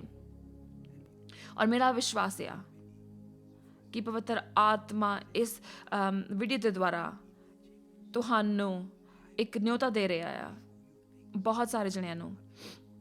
ਉਹ ਕਹਿ ਰਿਹਾ ਕਿ ਮੇਰੇ ਅੰਦਰ ਆ ਜਾ, ਮੈਂ ਤੈਨੂੰ ਉਹ ਚੀਜ਼ਾਂ ਦਿਖਾਉਣਾ ਮੰਗਦਾ ਹਾਂ ਜੋ ਕਿਸੇ ਨੂੰ ਹੋਰ ਨੂੰ ਨਹੀਂ ਮੈਂ ਦਿਖਾ ਸਕਦਾ। ਮੈਂ ਤੈਨੂੰ ਉਹ ਚੀਜ਼ਾਂ ਦਿਖਾਉਣਾ ਮੰਗਦਾ ਹਾਂ ਕਿ ਜੋ ਦੂਸਰੇ ਨਾ ਤਾਂ ਸੁਣ ਸਕਦੇ ਆ, ਨਾ ਹੀ ਦੇਖ ਸਕਦੇ ਆ। ਜਿਸ ਤਰ੍ਹਾਂ ਕਿ ਪ੍ਰਕਾਸ਼ਿਤ ਵਾਕਿਆ ਵਿੱਚ ਲਿਖਿਆ ਕਿ ਮੈਂ ਉਸ ਦਿਨ ਆਤਮਾ ਦੇ ਵਿੱਚ ਸੀਗਾ, ਪਰਮੇਸ਼ਵਰ ਦੇ ਦਿਨ ਆਤਮਾ ਦੇ ਵਿੱਚ ਸੀਗਾ। ਜੇ ਅਸੀਂ ਇਸਨੂੰ ਇੰਟਰਪ੍ਰੀਟੇਸ਼ਨ ਕਰੀਏ ਤਾਂ ਜੋ ਪਰਮੇਸ਼ਵਰ ਦਾ ਦਿਨ ਆ, ਕੁਝ ਆਰਗੂਮੈਂਟਸ ਆ ਕਿ ਇਹਦਾ ਕੀ ਮਤਲਬ ਹੋ ਸਕਦਾ ਆ। ਰੈਵਲੇਸ਼ਨ ਦੀ ਜਿਹੜੀ ਕਿਤਾਬ ਆ, ਪ੍ਰਕਾਸ਼ ਦੀ ਪੋਥੀ ਦੀ ਜਿਹੜੀ ਕਿਤਾਬ ਆ, ਉਸ ਨੇ ਬਹੁਤ ਸਾਰੀਆਂ ਡਿਫਰੈਂਟ ਓਪੀਨੀਅਨਸ ਕ੍ਰੀਏਟ ਕੀਤੇ ਆ, ਕਿਉਂਕਿ ਜਿਸ ਤਰ੍ਹਾਂ ਉਹ ਲਿਖਿਆ ਗਿਆ ਸੀਗਾ ਯਹੂਨਾ ਨੇ, ਔਰ ਕਿਸ ਤਰ੍ਹਾਂ ਉਹਨਾਂ ਇਵੈਂਟਸ ਨੂੰ ਲਿਖਿਆ ਸੀਗਾ, ਔਰ ਲੋਕੀ ਡਿਫਰੈਂਟ ਓਪੀਨੀਅਨ ਆਪਣੇ ਪੇਸ਼ ਕਰਦੇ ਆ ਉਹਦਾ ਕਰਕੇ। ਕਈ ਇੰਟਰਪ੍ਰੀਟੇਸ਼ਨ ਪਰਮੇਸ਼ਵਰ ਦੇ ਦਿਨ ਦੇ ਉਹ ਇਹ ਸੀਗਾ ਕਿ ਇਹ ਦਿਨ ਸੀਗਾ ਜੋ ਇਤਵਾਰ ਸੀਗਾ, ਕਿਉਂਕਿ ਇਤਵਾਰ ਦੇ ਦਿਨ ਉਹ ਜ਼ਿੰਦਾ ਹੋਇਆ ਸੀਗਾ, ਔਰ ਇਸ ਲਈ ਉਸ ਦਿਨ ਪਰਮੇਸ਼ਵਰ ਦੀ ਆਰਾਧਨਾ ਕਰਨੀ ਉਸ ਦਿਨ ਬਹੁਤ ਜ਼ਰੂਰੀ ਆ। ਔਰ ਇਸ ਕਰਕੇ ਉਸ ਦਿਨ ਪਰਮੇਸ਼ਵਰ ਦਾ ਆਤਮਾ ਤੁਹਾਡੇ ਨਾਲ ਇਨਕਾਊਂਟਰ ਕਰਦਾ ਹੈ। ਕੁਝ ਲੋਕਾਂ ਦਾ ਸੋਚਣਾ ਹੈ ਕਿ ਪਰਮੇਸ਼ਵਰ ਦਾ ਦਿਨ ਜੋ ਆ ਸਬਤ ਦਾ ਦਿਨ ਆ, ਉਹ ਕਹਿੰਦੇ ਕਿ ਇਹ ਪਰਮੇਸ਼ਵਰ ਦਾ ਸਬਤ ਦਾ ਦਿਨ ਆ। ਉਹ ਕਹਿੰਦੇ ਕਿ ਲੋਕੀ ਬਿਨਾਂ ਮਤਲਬ ਤੋਂ ਇਸ ਗੱਲ 'ਤੇ ਵਾਦ ਵਿਵਾਦ ਕਰਦੇ ਆ। ਔਰ ਤੀਸਰਾ ਵਾਦ ਵਿਵਾਦ ਇਹ ਆ ਕਿ ਉਹ ਦਿਨ ਆ, ਪਰਮੇਸ਼ਵਰ ਦਾ ਦਿਨ ਉਹ ਦਿਨ ਆ ਜਿਸ ਦਿਨ ਕਿ ਪਰਮੇਸ਼ਵਰ ਦਾ ਨਿਆਂ ਹੋਏਗਾ।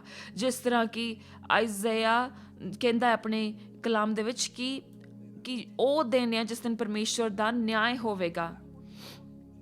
ਔਰ ਚਾਹੇ ਜਿਸ ਤਰ੍ਹਾਂ ਮਰਜ਼ੀ ਵੱਧਦਾ ਜਾਵੇ, ਲੇਕਿਨ ਸਾਡਾ ਅਟੈਂਸ਼ਨ ਇਹ ਨੀਗਾ ਇਸ ਸਵੇਰ। ਮੈਂ ਤੁਹਾਡੇ ਨਾਲ ਇਹ ਗੱਲ ਕਰਨਾ ਮੰਗਦਾ ਹਾਂ, ਖਾਸ ਕਰਕੇ ਕਿ ਇੱਕ ਪਲ ਆਉਂਦਾ ਆ ਕਿ ਉਹ ਕਿਸ ਤਰ੍ਹਾਂ ਰੂਹ ਦੇ ਵਿੱਚ, ਆਤਮਾ ਦੇ ਵਿੱਚ ਉਹ ਗਵਾਚਿਆ ਹੁੰਦਾ ਜਾਂ ਉਹ ਫੜਿਆ ਜਾਂਦਾ ਆ, ਕਿੱਦਾਂ ਉਹ ਆਤਮਾ ਦੇ ਵਿੱਚ ਫੜਿਆ ਜਾਂਦਾ ਆ ਉਸ ਦਿਨ।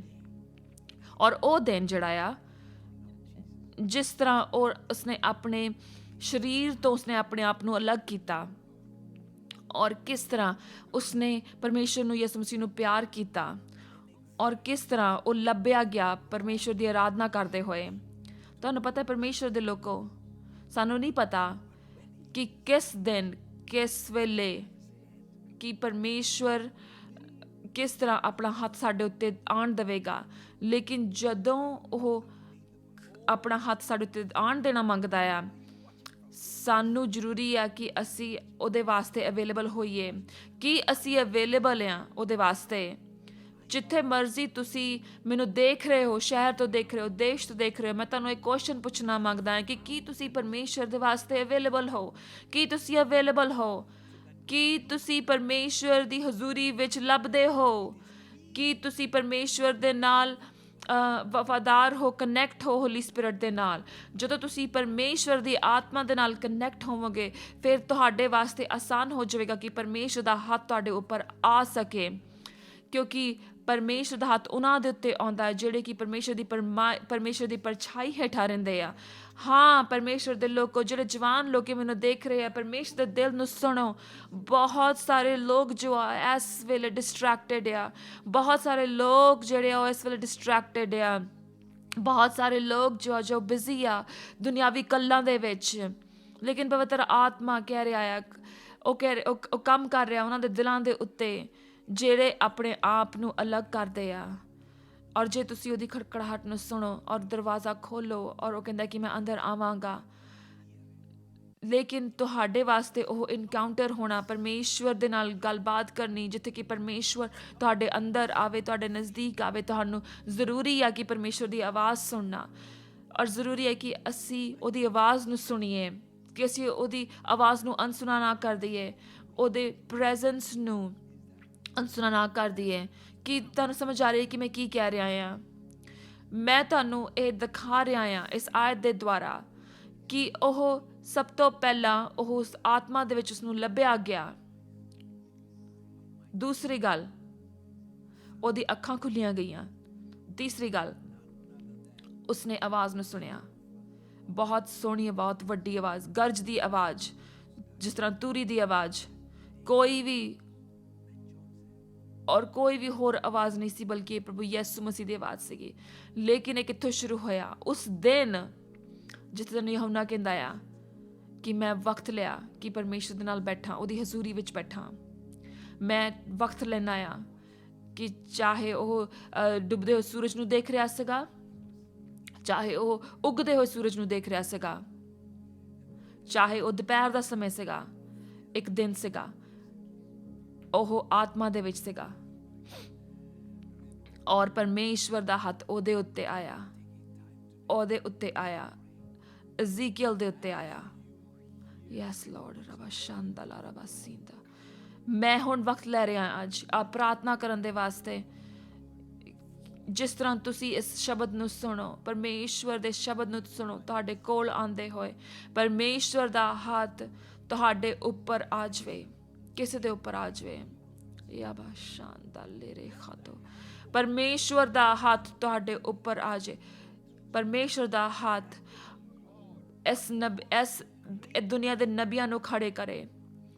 ਪਰਮੇਸ਼ਵਰ ਦਾ ਹੱਥ ਬਦਾਰੀ ਸ਼ੁਰੂ ਕਰਨ ਵਾਲਿਆਂ ਨੂੰ ਖੜੇ ਕਰੇ। ਪਰਮੇਸ਼ਵਰ ਦਾ ਹੱਥ ਇੱਕ ਦਿਖਾਵਟ ਨੂੰ ਖੜਾ ਕਰੇ, ਇੱਕ ਅਵੇਕਨਿੰਗ ਨੂੰ ਖੜਾ ਕਰੇ। ਔਰ ਮੈਨੂੰ ਇਹ ਮਹਿਸੂਸ ਹੋ ਰਿਹਾ ਆ ਕਿ ਮੈਂ ਇਸ ਬਾਰੇ ਹੋਰ ਗੱਲ ਕਰਾਂ ਕਿ ਉਸ ਬਦਾਰੀ ਦੇ ਵਾਸਤੇ ਜੋ ਕਿ ਪਰਮੇਸ਼ਵਰ ਇਸ ਦੁਨੀਆ ਉੱਤੇ ਛੱਡਣਾ ਮੰਗਦਾ ਆ। ਜੇ ਪਰਮੇਸ਼ਵਰ ਨੇ ਅਲਾਉ ਕੀਤਾ ਤਾਂ ਮੈਂ ਇਸ ਗੱਲ ਨੂੰ ਜ਼ਰੂਰ ਅਗਲੇ ਹਫ਼ਤੇ ਪੂਰਾ ਕਰੂੰਗਾ। ਔਰ ਇਸ ਸਰਵਿਸ ਨੂੰ ਪੂਰੀ ਤਿਆਰੀ ਦੇ ਨਾਲ ਦੇਖਣ ਦੇ ਵਾਸਤੇ ਆਈਏ, ਸੁਣਨ ਦੇ ਵਾਸਤੇ ਆਈਏ, ਕਿਉਂਕਿ ਪਰਮੇਸ਼ਵਰ ਇਸ ਤਰ੍ਹਾਂ ਦੀ ਜਨਰੇਸ਼ਨ ਨੂੰ ਖੜੀ ਕਰ ਰਿਹਾ ਆ। ਮੈਨੂੰ ਨਹੀਂ ਪਤਾ ਕਿ ਜੇ ਤੁਹਾਨੂੰ ਪਤਾ ਲੱਗਿਆ ਹੋਵੇ ਕਿ ਨਹੀਂ ਹੋਵੇ, ਜੋ ਥੀਮ ਆ ਪਿਛਲੇ ਕੁਝ ਹਫ਼ਤਿਆਂ ਤੋਂ ਇੱਕੋ ਹੀ ਆ ਕਿ ਪਰਮੇਸ਼ਵਰ ਉਹਨਾਂ ਨੂੰ ਖੜੇ ਕਰ ਰਿਹਾ ਜੋ ਕਿ ਪ੍ਰਭੂ ਨੂੰ ਦਿਲੋਂ ਪਿਆਰ ਕਰਨਗੇ। Yes Lord. ਔਰ ਮੈਨੂੰ ਇੱਕ ਦਰਸ਼ਨ ਦਿਖਿਆ, ਇੱਕ ਜਵਾਨ ਲੜਕੀ ਦੇ ਵਾਸਤੇ ਜੋ ਪ੍ਰਾਰਥਨਾ ਕਰ ਰਹੀ ਆ ਕਿ ਪਰਮੇਸ਼ਵਰ ਛੋਟੇ ਛੋਟੇ ਬੱਚਿਆਂ, ਛੋਟੀ ਛੋਟੀ ਲੜਕੀਆਂ ਨੂੰ ਇਸਤੇਮਾਲ ਕਰਨਾ ਮੰਗਦਾ ਹੈ, ਜੋ ਕਿ ਬਦਾਰੀ ਲੈ ਕੇ ਆਉਣਗੀਆਂ। ਪਰਮੇਸ਼ਵਰ ਔਰਤਾਂ ਨੂੰ ਇਸਤੇਮਾਲ ਕਰੇਗਾ ਆਪਣੀ ਬਦਾਰੀ ਲੈ ਕੇ ਆਉਣ ਦੇ ਵਾਸਤੇ। ਬਹੁਤ ਸਾਰੇ ਲੋਕਾਂ ਦਾ ਇਸਤੇਮਾਲ ਕਰੇਗਾ ਪ੍ਰਭੂ। ਔਰ ਮੇਰਾ ਵਿਸ਼ਵਾਸ ਆ ਕਿ ਬਹੁਤ ਸਾਰੇ ਲੋਕ ਜਿਨ੍ਹਾਂ ਨੂੰ ਇਸਤੇਮਾਲ ਕਰੇਗਾ ਉਹ ਇਸ ਵੀਡੀਓ ਨੂੰ ਇਸ ਵੇਲੇ ਦੇਖ ਰਹੇ ਆ। ਇਹ ਬਹੁਤ ਹੀ ਅਚੰਭਾ ਸ਼ਬਦ ਆ ਜੋ ਕਿ ਸਾਡੇ ਕੋਲ ਆ ਰਿਹਾ ਆ। ਦੁਬਾਰਾ ਪਵਿੱਤਰ ਆਤਮਾ ਸਾਨੂੰ ਬੁਲਾ ਰਿਹਾ ਹੈ, ਤੁਹਾਨੂੰ ਵਿੱਚੋਂ ਕਈਆਂ ਨੂੰ ਬੁਲਾ ਰਿਹਾ, ਮੇਰੇ ਕੋਲ ਆ ਜਾਓ, ਮੇਰੇ ਨਜ਼ਦੀਕ ਆਓ। ਉਹ ਕਹਿੰਦਾ ਹੈ ਕਿ ਮੈਂ ਤੁਹਾਨੂੰ ਦਿਖਾਣਾ ਮੰਗਦਾ ਹਾਂ ਕਿ ਜੋ ਤੁਹਾਡੇ ਦੋਸਤ ਨਹੀਂ ਦੇਖ ਸਕਦੇ, ਮੈਂ ਤੁਹਾਨੂੰ ਉਹ ਦਿਖਾਣਾ ਮੰਗਦਾ ਜੋ ਤੁਹਾਡੇ ਪਰਿਵਾਰ ਦੇ ਲੋਕ ਨਹੀਂ ਦੇਖ ਸਕਦੇ। ਲੇਕਿਨ ਮੈਂ ਮੰਗਦਾ ਹਾਂ ਕਿ ਤੁਸੀਂ ਆਪਣੇ ਸਰੀਰ ਨੂੰ ਭੁੱਖਾ ਮਾਰੋ। ਮੈਂ ਮੰਗਦਾ ਹਾਂ ਉਹਨਾਂ ਗੱਲਾਂ ਨੂੰ ਜਾਣ ਦੇਵੋ ਔਰ ਪਵਿੱਤਰ ਆਤਮਾ ਕਿਸੇ ਨੂੰ ਬੁਲਾ ਰਿਹਾ ਆ ਉਹਨਾਂ ਦੇ ਪਹਿਲੇ ਪਿਆਰ ਦੇ ਨਾਲ। ਚੇਤਾ ਉਹ ਦਿਨ ਜਦੋਂ ਕਿ ਤੁਸੀਂ ਬਹੁਤ ਐਕਸਾਈਟਡ ਹੁੰਦੇ ਸੀਗੇ ਪਰਮੇਸ਼ਰ ਦੇ ਘਰ ਨੂੰ ਜਾਣ ਦੇ ਵਾਸਤੇ। ਉਹ ਯਾਦ ਦਿਨ ਕਰੋ ਜਿਸ ਤਰ੍ਹਾਂ ਬਾਕੀ ਸਾਰੇ ਜਣੇ ਲੇਟ ਹੁੰਦੇ ਸੀ ਲੇਕਿਨ ਤੁਸੀਂ ਤਿਆਰ ਹੁੰਦੇ ਸੀਗੇ।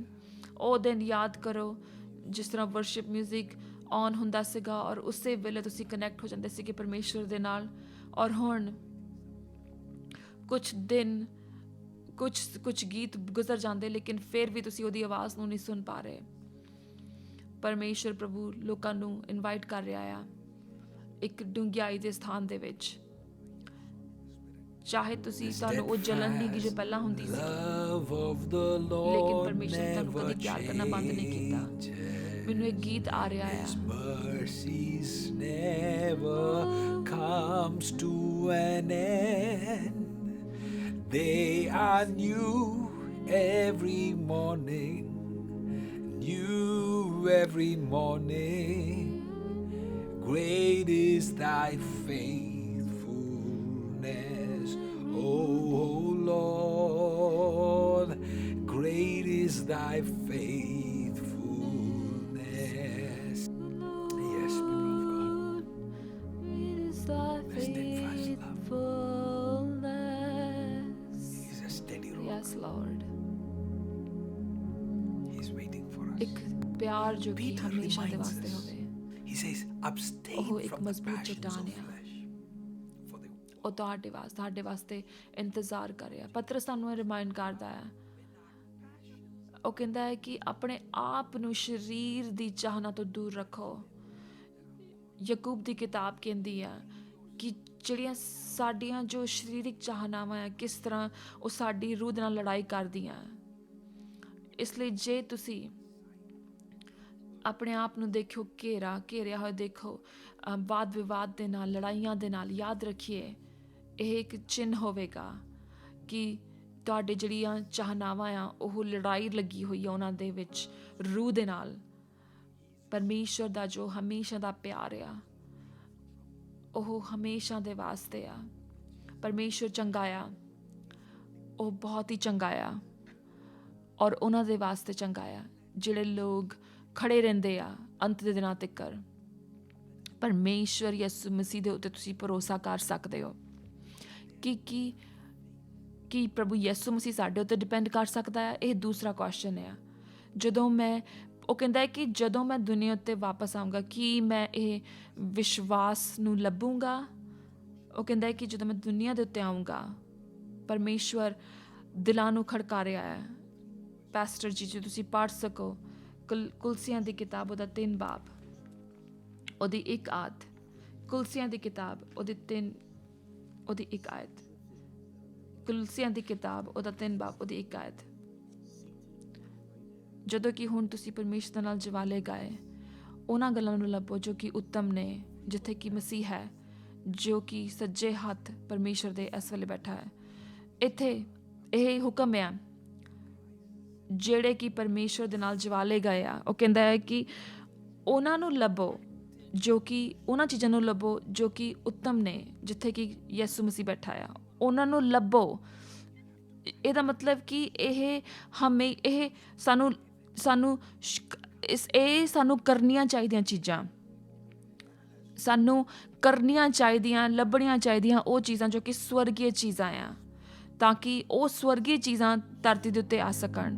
ਹੁਣ ਜਦੋਂ ਕਿ ਤੁਸੀਂ ਇਸ ਵੀਡੀਓ ਨੂੰ ਦੇਖ ਰਹੇ ਹੋ, ਮੇਰਾ ਪ੍ਰਾਰਥਨਾ ਹੈ ਕਿ ਪਵਿੱਤਰ ਆਤਮਾ ਤੁਹਾਡੇ ਉੱਤੇ ਇਸ ਤਰ੍ਹਾਂ ਦੇ ਇਨਕਾਊਂਟਰ ਰਿਲੀਜ਼ ਕਰੇਗਾ। ਉਹਨਾਂ ਨੂੰ ਜਿਨ੍ਹਾਂ ਦੇ ਉੱਤੇ ਦੇਖ ਰਹੇ ਆ, ਇਸ ਤਰ੍ਹਾਂ ਦੇ ਆਤਮਿਕ ਚਿੰਨ੍ਹ ਹੋਣਗੇ ਇਸ ਵੀਡੀਓ ਦੇ ਦੁਆਰਾ ਤੁਹਾਡੇ ਉੱਪਰ ਕਿ ਜਦੋਂ ਤੁਸੀਂ ਪਰਮੇਸ਼ਵਰ ਦੇ ਗੱਲਾਂ ਨੂੰ ਚਾਹਣਾ ਸ਼ੁਰੂ ਕਰ ਦੇਵੋ। ਅਸੀਂ ਰੂਹਾਨੀ ਜੀਵ ਹਾਂ ਜਿਨ੍ਹਾਂ ਦਾ ਇੱਕ ਸਰੀਰਕ ਸਰੀਰ ਆ। ਬਹੁਤ ਸਾਰਾ ਸਮੇਂ ਅਸੀਂ ਬਤੀਤ ਕਰਦੇ ਹਾਂ ਜਿਹੜੀਆਂ ਜਿਸਮਾਨੀ ਚੀਜ਼ਾਂ ਨੂੰ ਲੱਭਦੇ ਹੋਏ, ਜਿਸਮਾਨੀ ਚੀਜ਼ਾਂ ਨੂੰ ਜਿਹੜਾ ਕਿ ਸਾਡਾ ਸਰੀਰ ਮੰਗਦਾ ਆ, ਲੇਕਿਨ ਅਸੀਂ ਰੂਹਾਨੀ ਜੀਵ ਹਾਂ। ਔਰ ਕੀ ਸਾਨੂੰ ਚਾਹੀਦਾ ਹੈ ਕਿ ਅਸੀਂ ਰੂਹਾਨੀ ਚੀਜ਼ਾਂ ਨੂੰ ਲੱਭੀਏ ਜਿਹੜੇ ਕਿ ਰੂਹ ਤੋਂ ਜੰਮੇ ਆ ਉਹ ਰੂਹ ਦੇ ਨੇ, ਜਿਹੜੇ ਕਿ ਮਸੀਹ ਦੇ ਨਾਲ ਉਤਪੰਨ ਹੋਏ ਆ ਉਹ ਮਸੀਹ ਦੇ ਨਾਲ ਨੇ। ਸਾਨੂੰ ਚਾਹੀਦਾ ਆ ਕਿ ਅਸੀਂ ਰੂਹਾਨੀ ਚੀਜ਼ਾਂ ਨੂੰ ਲੱਭੀਏ ਕਿਉਂਕਿ ਅਸੀਂ ਰੂਹਾਨੀ ਜੀਵ ਹਾਂ। ਜਿਹੜੇ ਰੂਹਾਨੀ ਲੋਕ ਹੁੰਦੇ ਨੇ, ਜਿਹੜੇ ਰੂਹਾਂ ਹੁੰਦੀਆਂ ਆ ਉਹ ਸਰੀਰਕ ਚੀਜ਼ਾਂ ਨੂੰ ਨਹੀਂ ਲੱਭਦੀਆਂ। ਜਿਹੜੀ ਰੂਹ ਹੁੰਦੀ ਆ ਉਹ ਸਿਰਫ ਰੂਹਾਨੀ ਚੀਜ਼ਾਂ ਨੂੰ ਲੱਭਦੀ ਆ। ਮੈਂ ਤੁਹਾਨੂੰ ਦੱਸਣਾ ਮੰਗਦਾ ਕਿ ਤੁਸੀਂ ਕੌਣ ਹੋ ਔਰ ਕਿਸ ਤਰ੍ਹਾਂ ਤੁਹਾਨੂੰ ਫੰਕਸ਼ਨ ਕਰਨਾ ਚਾਹੀਦਾ ਹੈ। ਪਾਸਟਰ ਜੀ ਇੱਕ ਹੋਰ ਗੱਲ ਨੂੰ ਪੜ੍ਹੀਏ, ਯਹੂਨਾ ਦੀ ਕਿਤਾਬ ਦੇ 3 ਬਾਬ ਉਹਦੀ 3 ਬਾਬ ਉਹਦੀ 6 ਆਇਤ ਤੋਂ ਪੜ੍ਹੀਏ। ਯਹੂਨਾ 3 ਉਹਦੀ 6, ਜੋ ਕਿ ਸਰੀਰ ਦਾ ਬਣਿਆ ਹੈ, ਸਰੀਰ ਤੋਂ ਜੰਮਿਆ ਹੈ ਉਹ ਸਰੀਰ ਦਾ ਹੈ, ਔਰ ਜਿਹੜਾ ਕਿ ਰੂਹ ਤੋਂ ਜੰਮਿਆ ਹੈ ਉਹ ਰੂਹ ਦਾ ਹੈ। ਇੱਥੇ ਬਹੁਤ ਸਾਰੀਆਂ ਲੇਅਰਸ ਆ, ਬਹੁਤ ਸਾਰੀ ਪਰਤਾਂ ਨੇ ਇਸ ਆਇਤ ਦੇ ਉੱਤੇ। ਮੈਨੂੰ ਇਜਾਜ਼ਤ ਨਹੀਂ ਗੀ ਕਿ ਮੈਂ ਇਸ ਵੇਲੇ ਉਹਨਾਂ ਵਿੱਚ ਜਾਵਾਂ, ਲੇਕਿਨ ਇਹਦੇ ਵਿੱਚ ਕਿਹਾ ਗਿਆ ਕਿ ਜਿਹੜੇ ਸਰੀਰ ਤੋਂ ਪੈਦਾ ਹੁੰਦੇ ਨੇ ਉਹ ਸਰੀਰ ਨੂੰ ਲੱਭਦੇ ਨੇ, ਸਰੀਰ ਦੀ ਗੱਲਾਂ ਨੂੰ ਲੱਭਦੇ ਨੇ, ਲੇਕਿਨ ਤੁਸੀਂ ਔਰ ਮੈਂ, ਅਸੀਂ ਰੂਹ ਦੇ ਨਾਲ ਦੁਬਾਰਾ ਜੰਮੇ ਆ। ਅਸੀਂ ਪਵਿੱਤਰ ਆਤਮਾ ਦੇ ਨਾਲ ਨਹੀਂ ਸਿਰਫ ਜੰਮੇ, ਬਲਕਿ ਉਹ ਸਾਡੇ ਅੰਦਰ ਆ, ਉਹ ਸਾਡੇ ਉੱਪਰ ਆ, ਸਾਡੇ ਉੱਤੇ ਉਸਨੇ ਸ਼ਕਤੀ ਪਾਈ ਆ।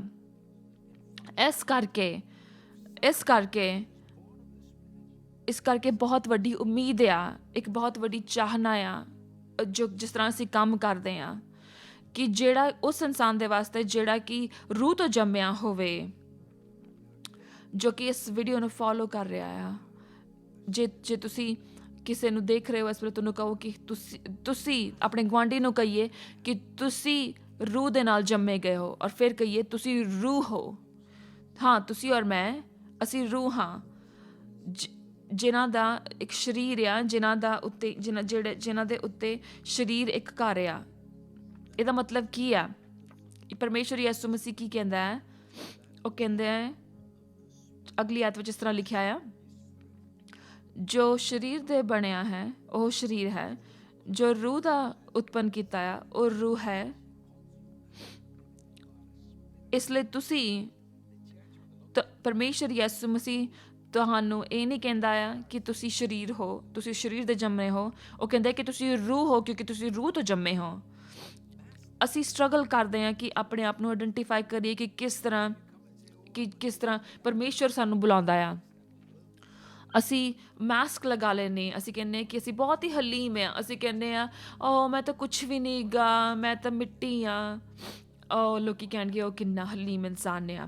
ਲੇਕਿਨ ਜੇ ਤੁਸੀਂ ਕਿਸੇ ਕੋਲ ਆਣ ਕੇ ਕਹੋਗੇ ਕਿ ਮੈਂ ਰੌਸ਼ਨੀ ਹਾਂ, ਪਰਮੇਸ਼ਵਰ ਯਿਸੂ ਮਸੀਹ ਨੇ ਮੈਨੂੰ ਰੌਸ਼ਨੀ ਬੁਲਾਇਆ, ਇਸ ਲਈ ਮੈਂ ਰੌਸ਼ਨੀ ਹਾਂ।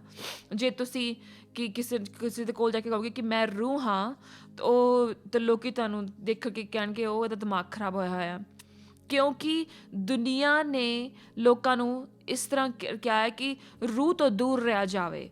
ਜਿਹੜੀ ਰੂਹ ਦੀ ਭਾਸ਼ਾ ਹੈ ਬਹੁਤ ਹੀ ਘੱਟ ਆ, ਕਿਉਂਕਿ ਇਹਦਾ ਮਤਲਬ ਹੈ ਕਿ ਜੋ ਤੁਸੀਂ ਕਰ ਸਕਦੇ ਹੋ ਉਹ ਬਹੁਤ ਹੀ ਅਲੱਗ ਆ ਉਹਨਾਂ ਤੋਂ ਜਿਹੜੇ ਕਿ ਜੋ ਕਿ ਰੂਹ ਦੇ ਵਿੱਚ ਨਹੀਂ ਕੰਮ ਕਰਦੇ। ਔਰ ਇਸ ਲਈ ਅੱਗੇ ਚੱਲਦੇ ਹਾਂ। 7ਵੀਂ ਆਇਤ ਵਿੱਚ ਇਸ ਤਰ੍ਹਾਂ ਲਿਖਿਆ ਹੈ, ਔਰ ਇਹ ਕਹੇ ਕਿ ਇਸ ਗੱਲ ਤੇ ਚੰਬਾ ਨਾ ਕਰੋ ਕਿ ਤੁਸੀਂ ਕਿਸ ਤਰ੍ਹਾਂ ਜੰਮੇ ਹੋ। ਜੋ ਹਵਾ ਹੈ ਉਹ ਆਪਣੀ ਮਰਜ਼ੀ ਨਾਲ ਆਉਂਦੀ ਔਰ ਜਾਂਦੀ ਹੈ, ਲੇਕਿਨ ਤੁਹਾਨੂੰ ਨਹੀਂ ਪਤਾ ਕਿ ਉਹ ਕਿੱਥੋਂ ਆਉਂਦੀ ਕਿੱਥੋਂ ਜਾਂਦੀ ਆ। ਇਸੇ ਤਰ੍ਹਾਂ ਹੀ ਜੋ ਕਿ ਹਰ ਉਸ ਦੇ ਨਾਲ ਜੋ ਕਿ ਰੂਹ ਤੋਂ ਜੰਮਿਆ ਹੈ, ਉਸ ਹਰ ਕਿਸੇ ਦੇ ਨਾਲ ਜੋ ਕਿ ਰੂਹ ਤੋਂ ਜੰਮਿਆ ਹੈ। ਇਹ ਹੁਣ ਸਾਨੂੰ ਚਰਿੱਤਰ ਦਿਖਾ ਰਹੀ ਆ ਜਿਹੜੇ ਉਹਨਾਂ ਦੇ ਵਾਸਤੇ ਜੋ ਕਿ ਰੂਹ ਤੋਂ ਜੰਮੇ ਨੇ। ਔਰ ਯਿਸੂ ਮਸੀਹ ਕਹਿੰਦਾ ਆ ਕਿ ਜੋ ਕਿ ਰੂਹ ਤੋਂ ਜੰਮੇ ਨੇ ਉਹ ਹਵਾ ਦੇ ਵਾਂਗੂ ਆ। ਉਹਨਾਂ ਨੂੰ ਪਤਾ ਨਹੀਂ ਲੱਗਦਾ ਕਿੱਥੋਂ ਆਉਂਦੇ ਆ ਕਿੱਥੇ ਜਾਂਦੇ ਆ, ਲੇਕਿਨ ਤੁਸੀਂ ਉਹਨਾਂ ਨੂੰ ਸੁਣ ਸਕਦੇ ਆ, ਤੁਸੀਂ ਉਹਦੀ ਆਵਾਜ਼ ਨੂੰ ਸੁਣ ਸਕਦੇ ਆ। ਲੇਕਿਨ ਕਿਉਂਕਿ ਉਹਨਾਂ ਨੂੰ ਆਤਮਾ ਚਲਾਉਂਦਾ ਆ, ਔਰ ਇਸ ਤਰ੍ਹਾਂ ਸਾਨੂੰ ਹੋਣਾ ਚਾਹੀਦਾ ਆ। ਲੇਕਿਨ ਸਾਨੂੰ ਲੱਭਿਆ ਜਾਂਦਾ ਆ ਸਾਨੂੰ ਲੱਭਿਆ ਜਾਂਦਾ ਆ ਕਿ ਕਿਸ ਤਰ੍ਹਾਂ ਲਹਿਰਾਂ ਦੇ ਨਾਲ ਸਾਨੂੰ ਉਲਟਾ ਸਿੱਧਾ ਕੀਤਾ ਜਾਂਦਾ ਆ। ਯਕੂਬ 1 ਉਹਦੀ 6 ਆਇਤ ਨੂੰ ਪੜ੍ਹ ਕੇ ਦੇਖੋ ਪਲੀਜ਼। ਯਕੂਬ 1 ਉਹਦੀ 6 ਆਇਤ। ਪਰ ਉਹਨੂੰ ਵਿਸ਼ਵਾਸ ਦੇ ਵਿੱਚ ਪੁੱਛਣ ਦੇਵੋ, ਕਿਉਂਕਿ ਔਰ ਸ਼ੱਕ ਨਾ ਕਰੇ, ਕਿਉਂਕਿ ਜਿਹੜਾ ਸ਼ੱਕ ਕਰਦਾ ਆ ਉਸ ਲਹਿਰ ਦੇ ਵਾਂਗੂ ਆ, ਸਮੁੰਦਰ ਦੀ ਲਹਿਰ ਵਾਂਗੂ ਆ, ਜੋ ਕਿ ਇੱਧਰ ਉੱਧਰ ਨੂੰ ਸਿੱਟਿਆ ਜਾਂਦਾ ਆ। ਉਹ ਗੱਲ ਕਰ ਰਿਹਾ ਕਿ ਉਹ ਇਨਸਾਨ ਜੋ ਕਿ ਰੂਹ ਦੇ ਨਾਲ ਜੋ ਕਿ ਚੱਕਿਆ ਗਿਆ ਆ, ਉਹ ਹਵਾ ਦੇ ਵਾਂਗੂ ਆ, ਜੋ ਕਿ ਹਵਾ ਦੇ ਵਾਂਗੂ ਆ। ਲੇਕਿਨ ਉਹ ਇਨਸਾਨ ਜੋ ਕਿ ਰੂਹ ਦੇ ਦੁਆਰਾ ਨਹੀਂ ਚਲਾਇਆ ਜਾਂਦਾ, ਉਹ ਉਸ ਲਹਿਰ ਦੇ ਵਾਂਗੂ ਆ ਜੋ ਕਿ ਇੱਧਰ ਉੱਧਰ ਉਛਾਲੀ ਜਾਂਦੀ ਆ। ਜੋ ਹਵਾ ਆ ਉਹ ਲਿਮਿਟਡ ਨਹੀਂ ਗੀ, ਲੇਕਿਨ ਜੋ ਲਹਿਰ ਆ ਉਸਨੂੰ ਇੱਧਰ ਉੱਧਰ ਉਛਾਲਿਆ ਜਾ ਸਕਦਾ ਆ। ਇਸ ਲਈ ਜਿਹਦੇ ਕੋ ਵਿਸ਼ਵਾਸ ਨੀਗਾ, ਉਹ ਇੱਕ ਲਹਿਰ ਆ, ਉਹ ਇੱਧਰ ਉੱਧਰ ਉਛਾਲਿਆ ਜਾ ਸਕਦਾ ਆ। ਉਹ ਲਹਿਰ ਆ, ਉਹ ਇੱਧਰ ਉੱਧਰ ਉਛਾਲਿਆ ਜਾ ਸਕਦਾ ਆ ਹਵਾ ਦੇ ਦੁਆਰਾ। ਸੋ ਮਰਜ਼ੀ ਤੁਹਾਡੀ ਆ ਕਿ ਤੁਸੀਂ ਹਵਾ ਬਣਨਾ ਮੰਗਦੇ ਹੋ ਜੋ ਕਿ ਲਹਿਰਾਂ ਨੂੰ ਇੱਧਰ ਉੱਧਰ ਉਛਾਲ ਸਕੋ, ਜਾਂ ਕਿ ਤੁਸੀਂ ਲਹਿਰ ਬਣਨਾ ਮੰਗਦੇ ਹੋ ਜੋ ਕਿ ਹਵਾ ਦੇ ਦੁਆਰਾ ਉਛਾਲੇ ਜਾਓ। ਜਿਸ ਤਰ੍ਹਾਂ ਤੁਸੀਂ ਮੰਗਦੇ ਹੋ ਕਿ ਪਵਿੱਤਰ ਆਤਮਾ ਤੁਹਾਨੂੰ ਆਪਣੇ ਉੱਪਰ ਲੈ ਲਵੇ, ਪਵਿੱਤਰ ਆਤਮਾ ਤੁਹਾਨੂੰ ਅੰਦਰ ਲੈ ਲਵੇ, ਤੁਸੀਂ ਉਹਨੂੰ ਕਹਿੰਦੇ ਹੋ ਕਿ ਪਵਿੱਤਰ ਆਤਮਾ ਮੈਨੂੰ ਲੀਡ ਕਰ। ਤੁਸੀਂ ਕਹਿੰਦੇ ਹੋ ਕਿ ਪਵਿੱਤਰ ਆਤਮਾ ਮੈਨੂੰ ਦਿਖਾ ਕਿ ਮੈਂ ਇੱਧਰ ਉੱਧਰ ਨਾ ਨੱਠਾਂ। ਪਵਿੱਤਰ ਆਤਮਾ ਮੈਂ ਸ਼ਾਂਤੀ ਦੇ ਵਿੱਚ ਹਾਂ। ਤੁਸੀਂ ਪੈਸੇ ਦੀ ਫਿਕਰ ਨਹੀਂ ਕਰ ਰਹੇ ਹੋ, ਤੁਸੀਂ ਆਪਣੇ ਭਵਿੱਖ ਦੀ ਫਿਕਰ ਨਹੀਂ ਕਰ ਰਹੇ ਹੋ। ਇਸ ਲਈ ਯਾਕੂਬ ਕਹਿੰਦਾ ਆ, ਜਿਹੜੇ ਕਿ ਹਵਾ ਦੇ ਨਾਲ ਇੱਧਰ ਉੱਧਰ ਉਛਾਲੇ ਜਾਂਦੇ ਆ ਕਿਉਂਕਿ ਉਹਨਾਂ ਦਾ ਵਿਸ਼ਵਾਸ ਥੋੜ੍ਹਾ ਆ, ਕਿਉਂਕਿ ਉਹ ਚਿੰਤਾ ਕਰਦੇ ਆ ਕੱਲ੍ਹ ਨੂੰ ਕੀ ਹੋਏਗਾ, ਉਹ ਸਟੇਬਲ ਨਹੀਂ ਹੁੰਦੇ। ਲੇਕਿਨ ਉਹ ਜੋ ਰੂਹ ਤੋਂ ਜੰਮਿਆ ਆ, ਉਹ ਇਨਸਾਨ ਇਸ ਦੁਨੀਆ ਦੇ ਡਰਾਂ ਨੂੰ ਆਪਣੇ ਅੰਦਰ ਨਹੀਂ ਲੈਣ ਦੇਵੇਗਾ। ਉਹ ਇਨਸਾਨ ਇਸ ਦੁਨੀਆ ਦੇ ਡਰ ਨੂੰ ਆਪਣੇ ਉੱਪਰ ਨਹੀਂ ਆਉਣ ਦੇਵੇਗਾ, ਕਿਉਂਕਿ ਉਹ ਲੋਕ ਰੂਹ ਦੇ ਲੋਕ ਨੇ। ਉਹ ਕਹਿੰਦੇ ਆ ਕਿ ਸਾਨੂੰ ਜ਼ਿਆਦਾ ਫਿਕਰ ਆ ਰੂਹਾਨੀ ਗੱਲਾਂ ਦਾ, ਸਾਨੂੰ ਆਤਮਿਕ ਗੱਲਾਂ ਦਾ ਜ਼ਿਆਦਾ ਫਿਕਰ ਆ। ਉਹ ਕਹਿੰਦੇ ਆ ਕਿ ਕਿਸ ਤਰ੍ਹਾਂ ਮੈਂ ਸਵਰਗ ਨੂੰ ਧਰਤੀ ਦੇ ਉੱਤੇ ਲੈ ਕੇ ਆਵਾਂ। ਉਹ ਕਹਿੰਦੇ ਕਿ ਕਿਸ ਤਰ੍ਹਾਂ ਮੈਂ ਸਵਰਗ ਨੂੰ ਆਪਣੇ ਸ਼ਾਦੀ ਦੇ ਵਿੱਚ ਲੈ ਕੇ ਆਵਾਂ, ਕਿਸ ਤਰ੍ਹਾਂ ਮੈਂ ਸਵਰਗ ਨੂੰ ਆਪਣੇ ਬੱਚਿਆਂ ਦੇ ਵਿੱਚ ਲੈ ਕੇ ਆਵਾਂ। ਉਹਨਾਂ ਦੀ ਹਰ ਗੱਲ ਜਿਹੜੀ ਆ ਉਹ ਸਵਰਗੀ ਭਾਸ਼ਾ ਵਿੱਚ ਹੋਏਗੀ।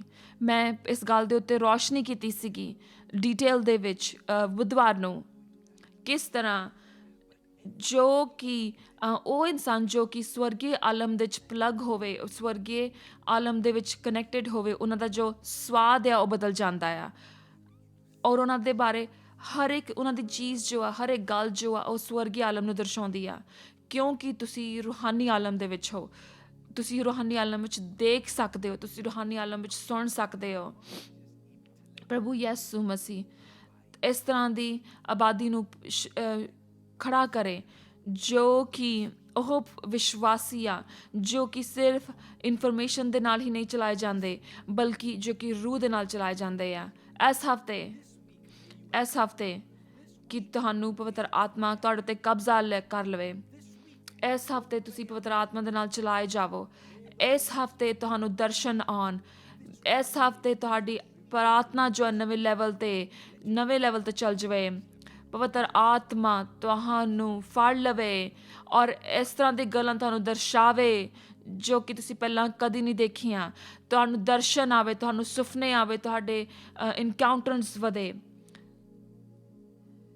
ਤੁਹਾਡੀ ਹਲੀਮਤਾ ਵਧੇ।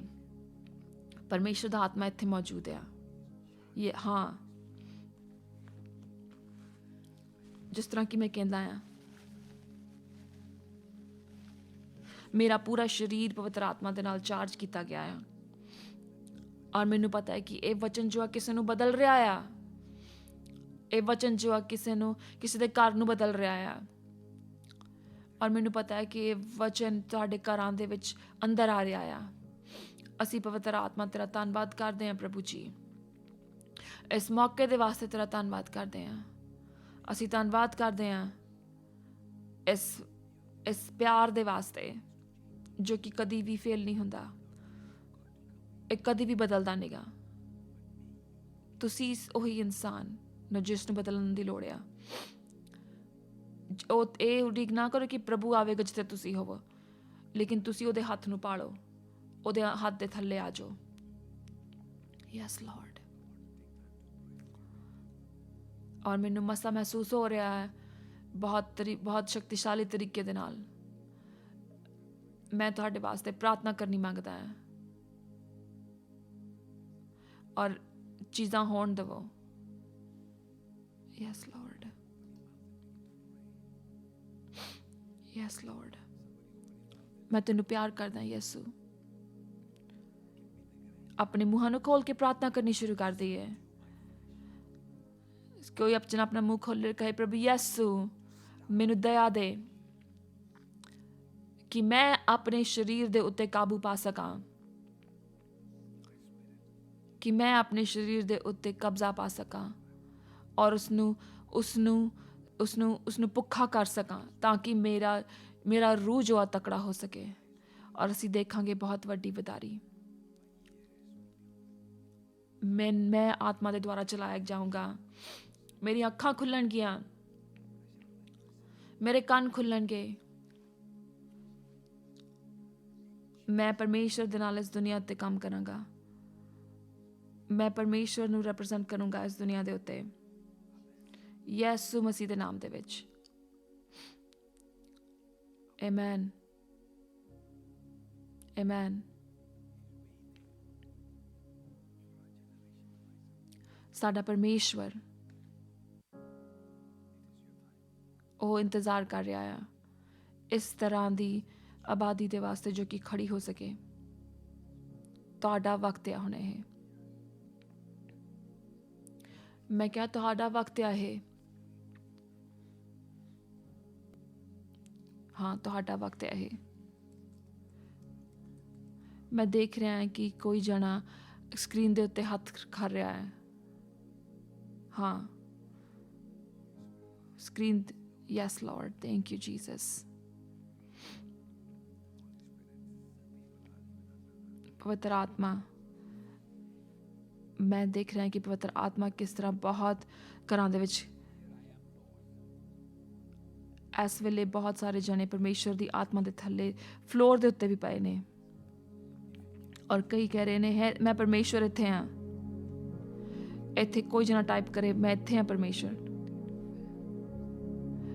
ਜੇ ਤੂੰ ਕੁਛ ਵੀ ਇਸਤੇਮਾਲ ਕਰ ਸਕੇ ਪਰਮੇਸ਼ਵਰ, ਤੂੰ ਮੈਨੂੰ ਇਸਤੇਮਾਲ ਕਰ। Yes, Lord.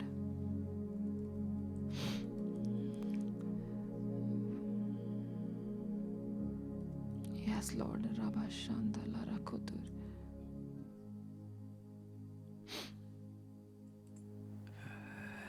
So here I am to worship. Ya Khatiria Rabba Shanda.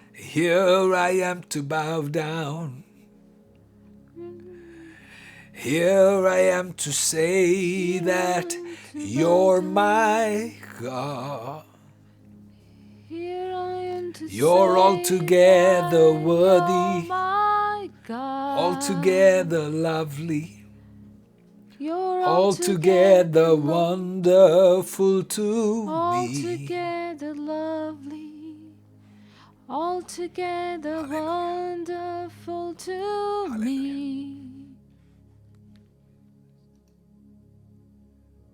Yes, Lord. Yes, Lord. ਤੁਸੀਂ ਬਹੁਤ ਬਰਕਤ ਵਾਲੇ ਹੋ।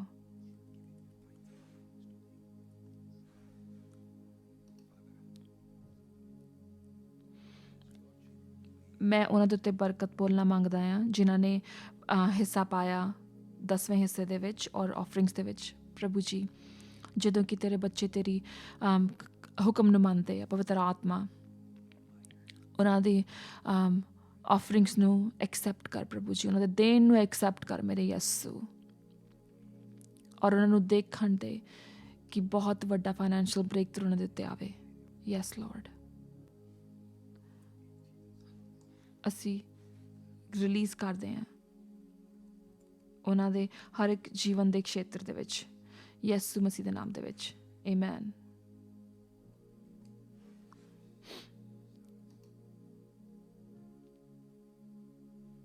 ਮੈਂ ਬਹੁਤ ਹੀ ਪਰਮੇਸ਼ਰ ਦਾ ਧੰਨਵਾਦੀ ਹਾਂ ਇਸ ਸਰਵਿਸ ਦੇ ਵਿੱਚ।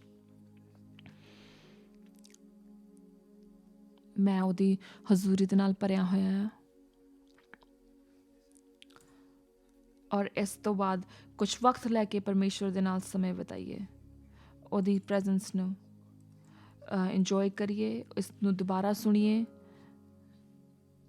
ਜੇ ਤੁਸੀਂ ਸੁਣ ਸਕਦੇ ਆ।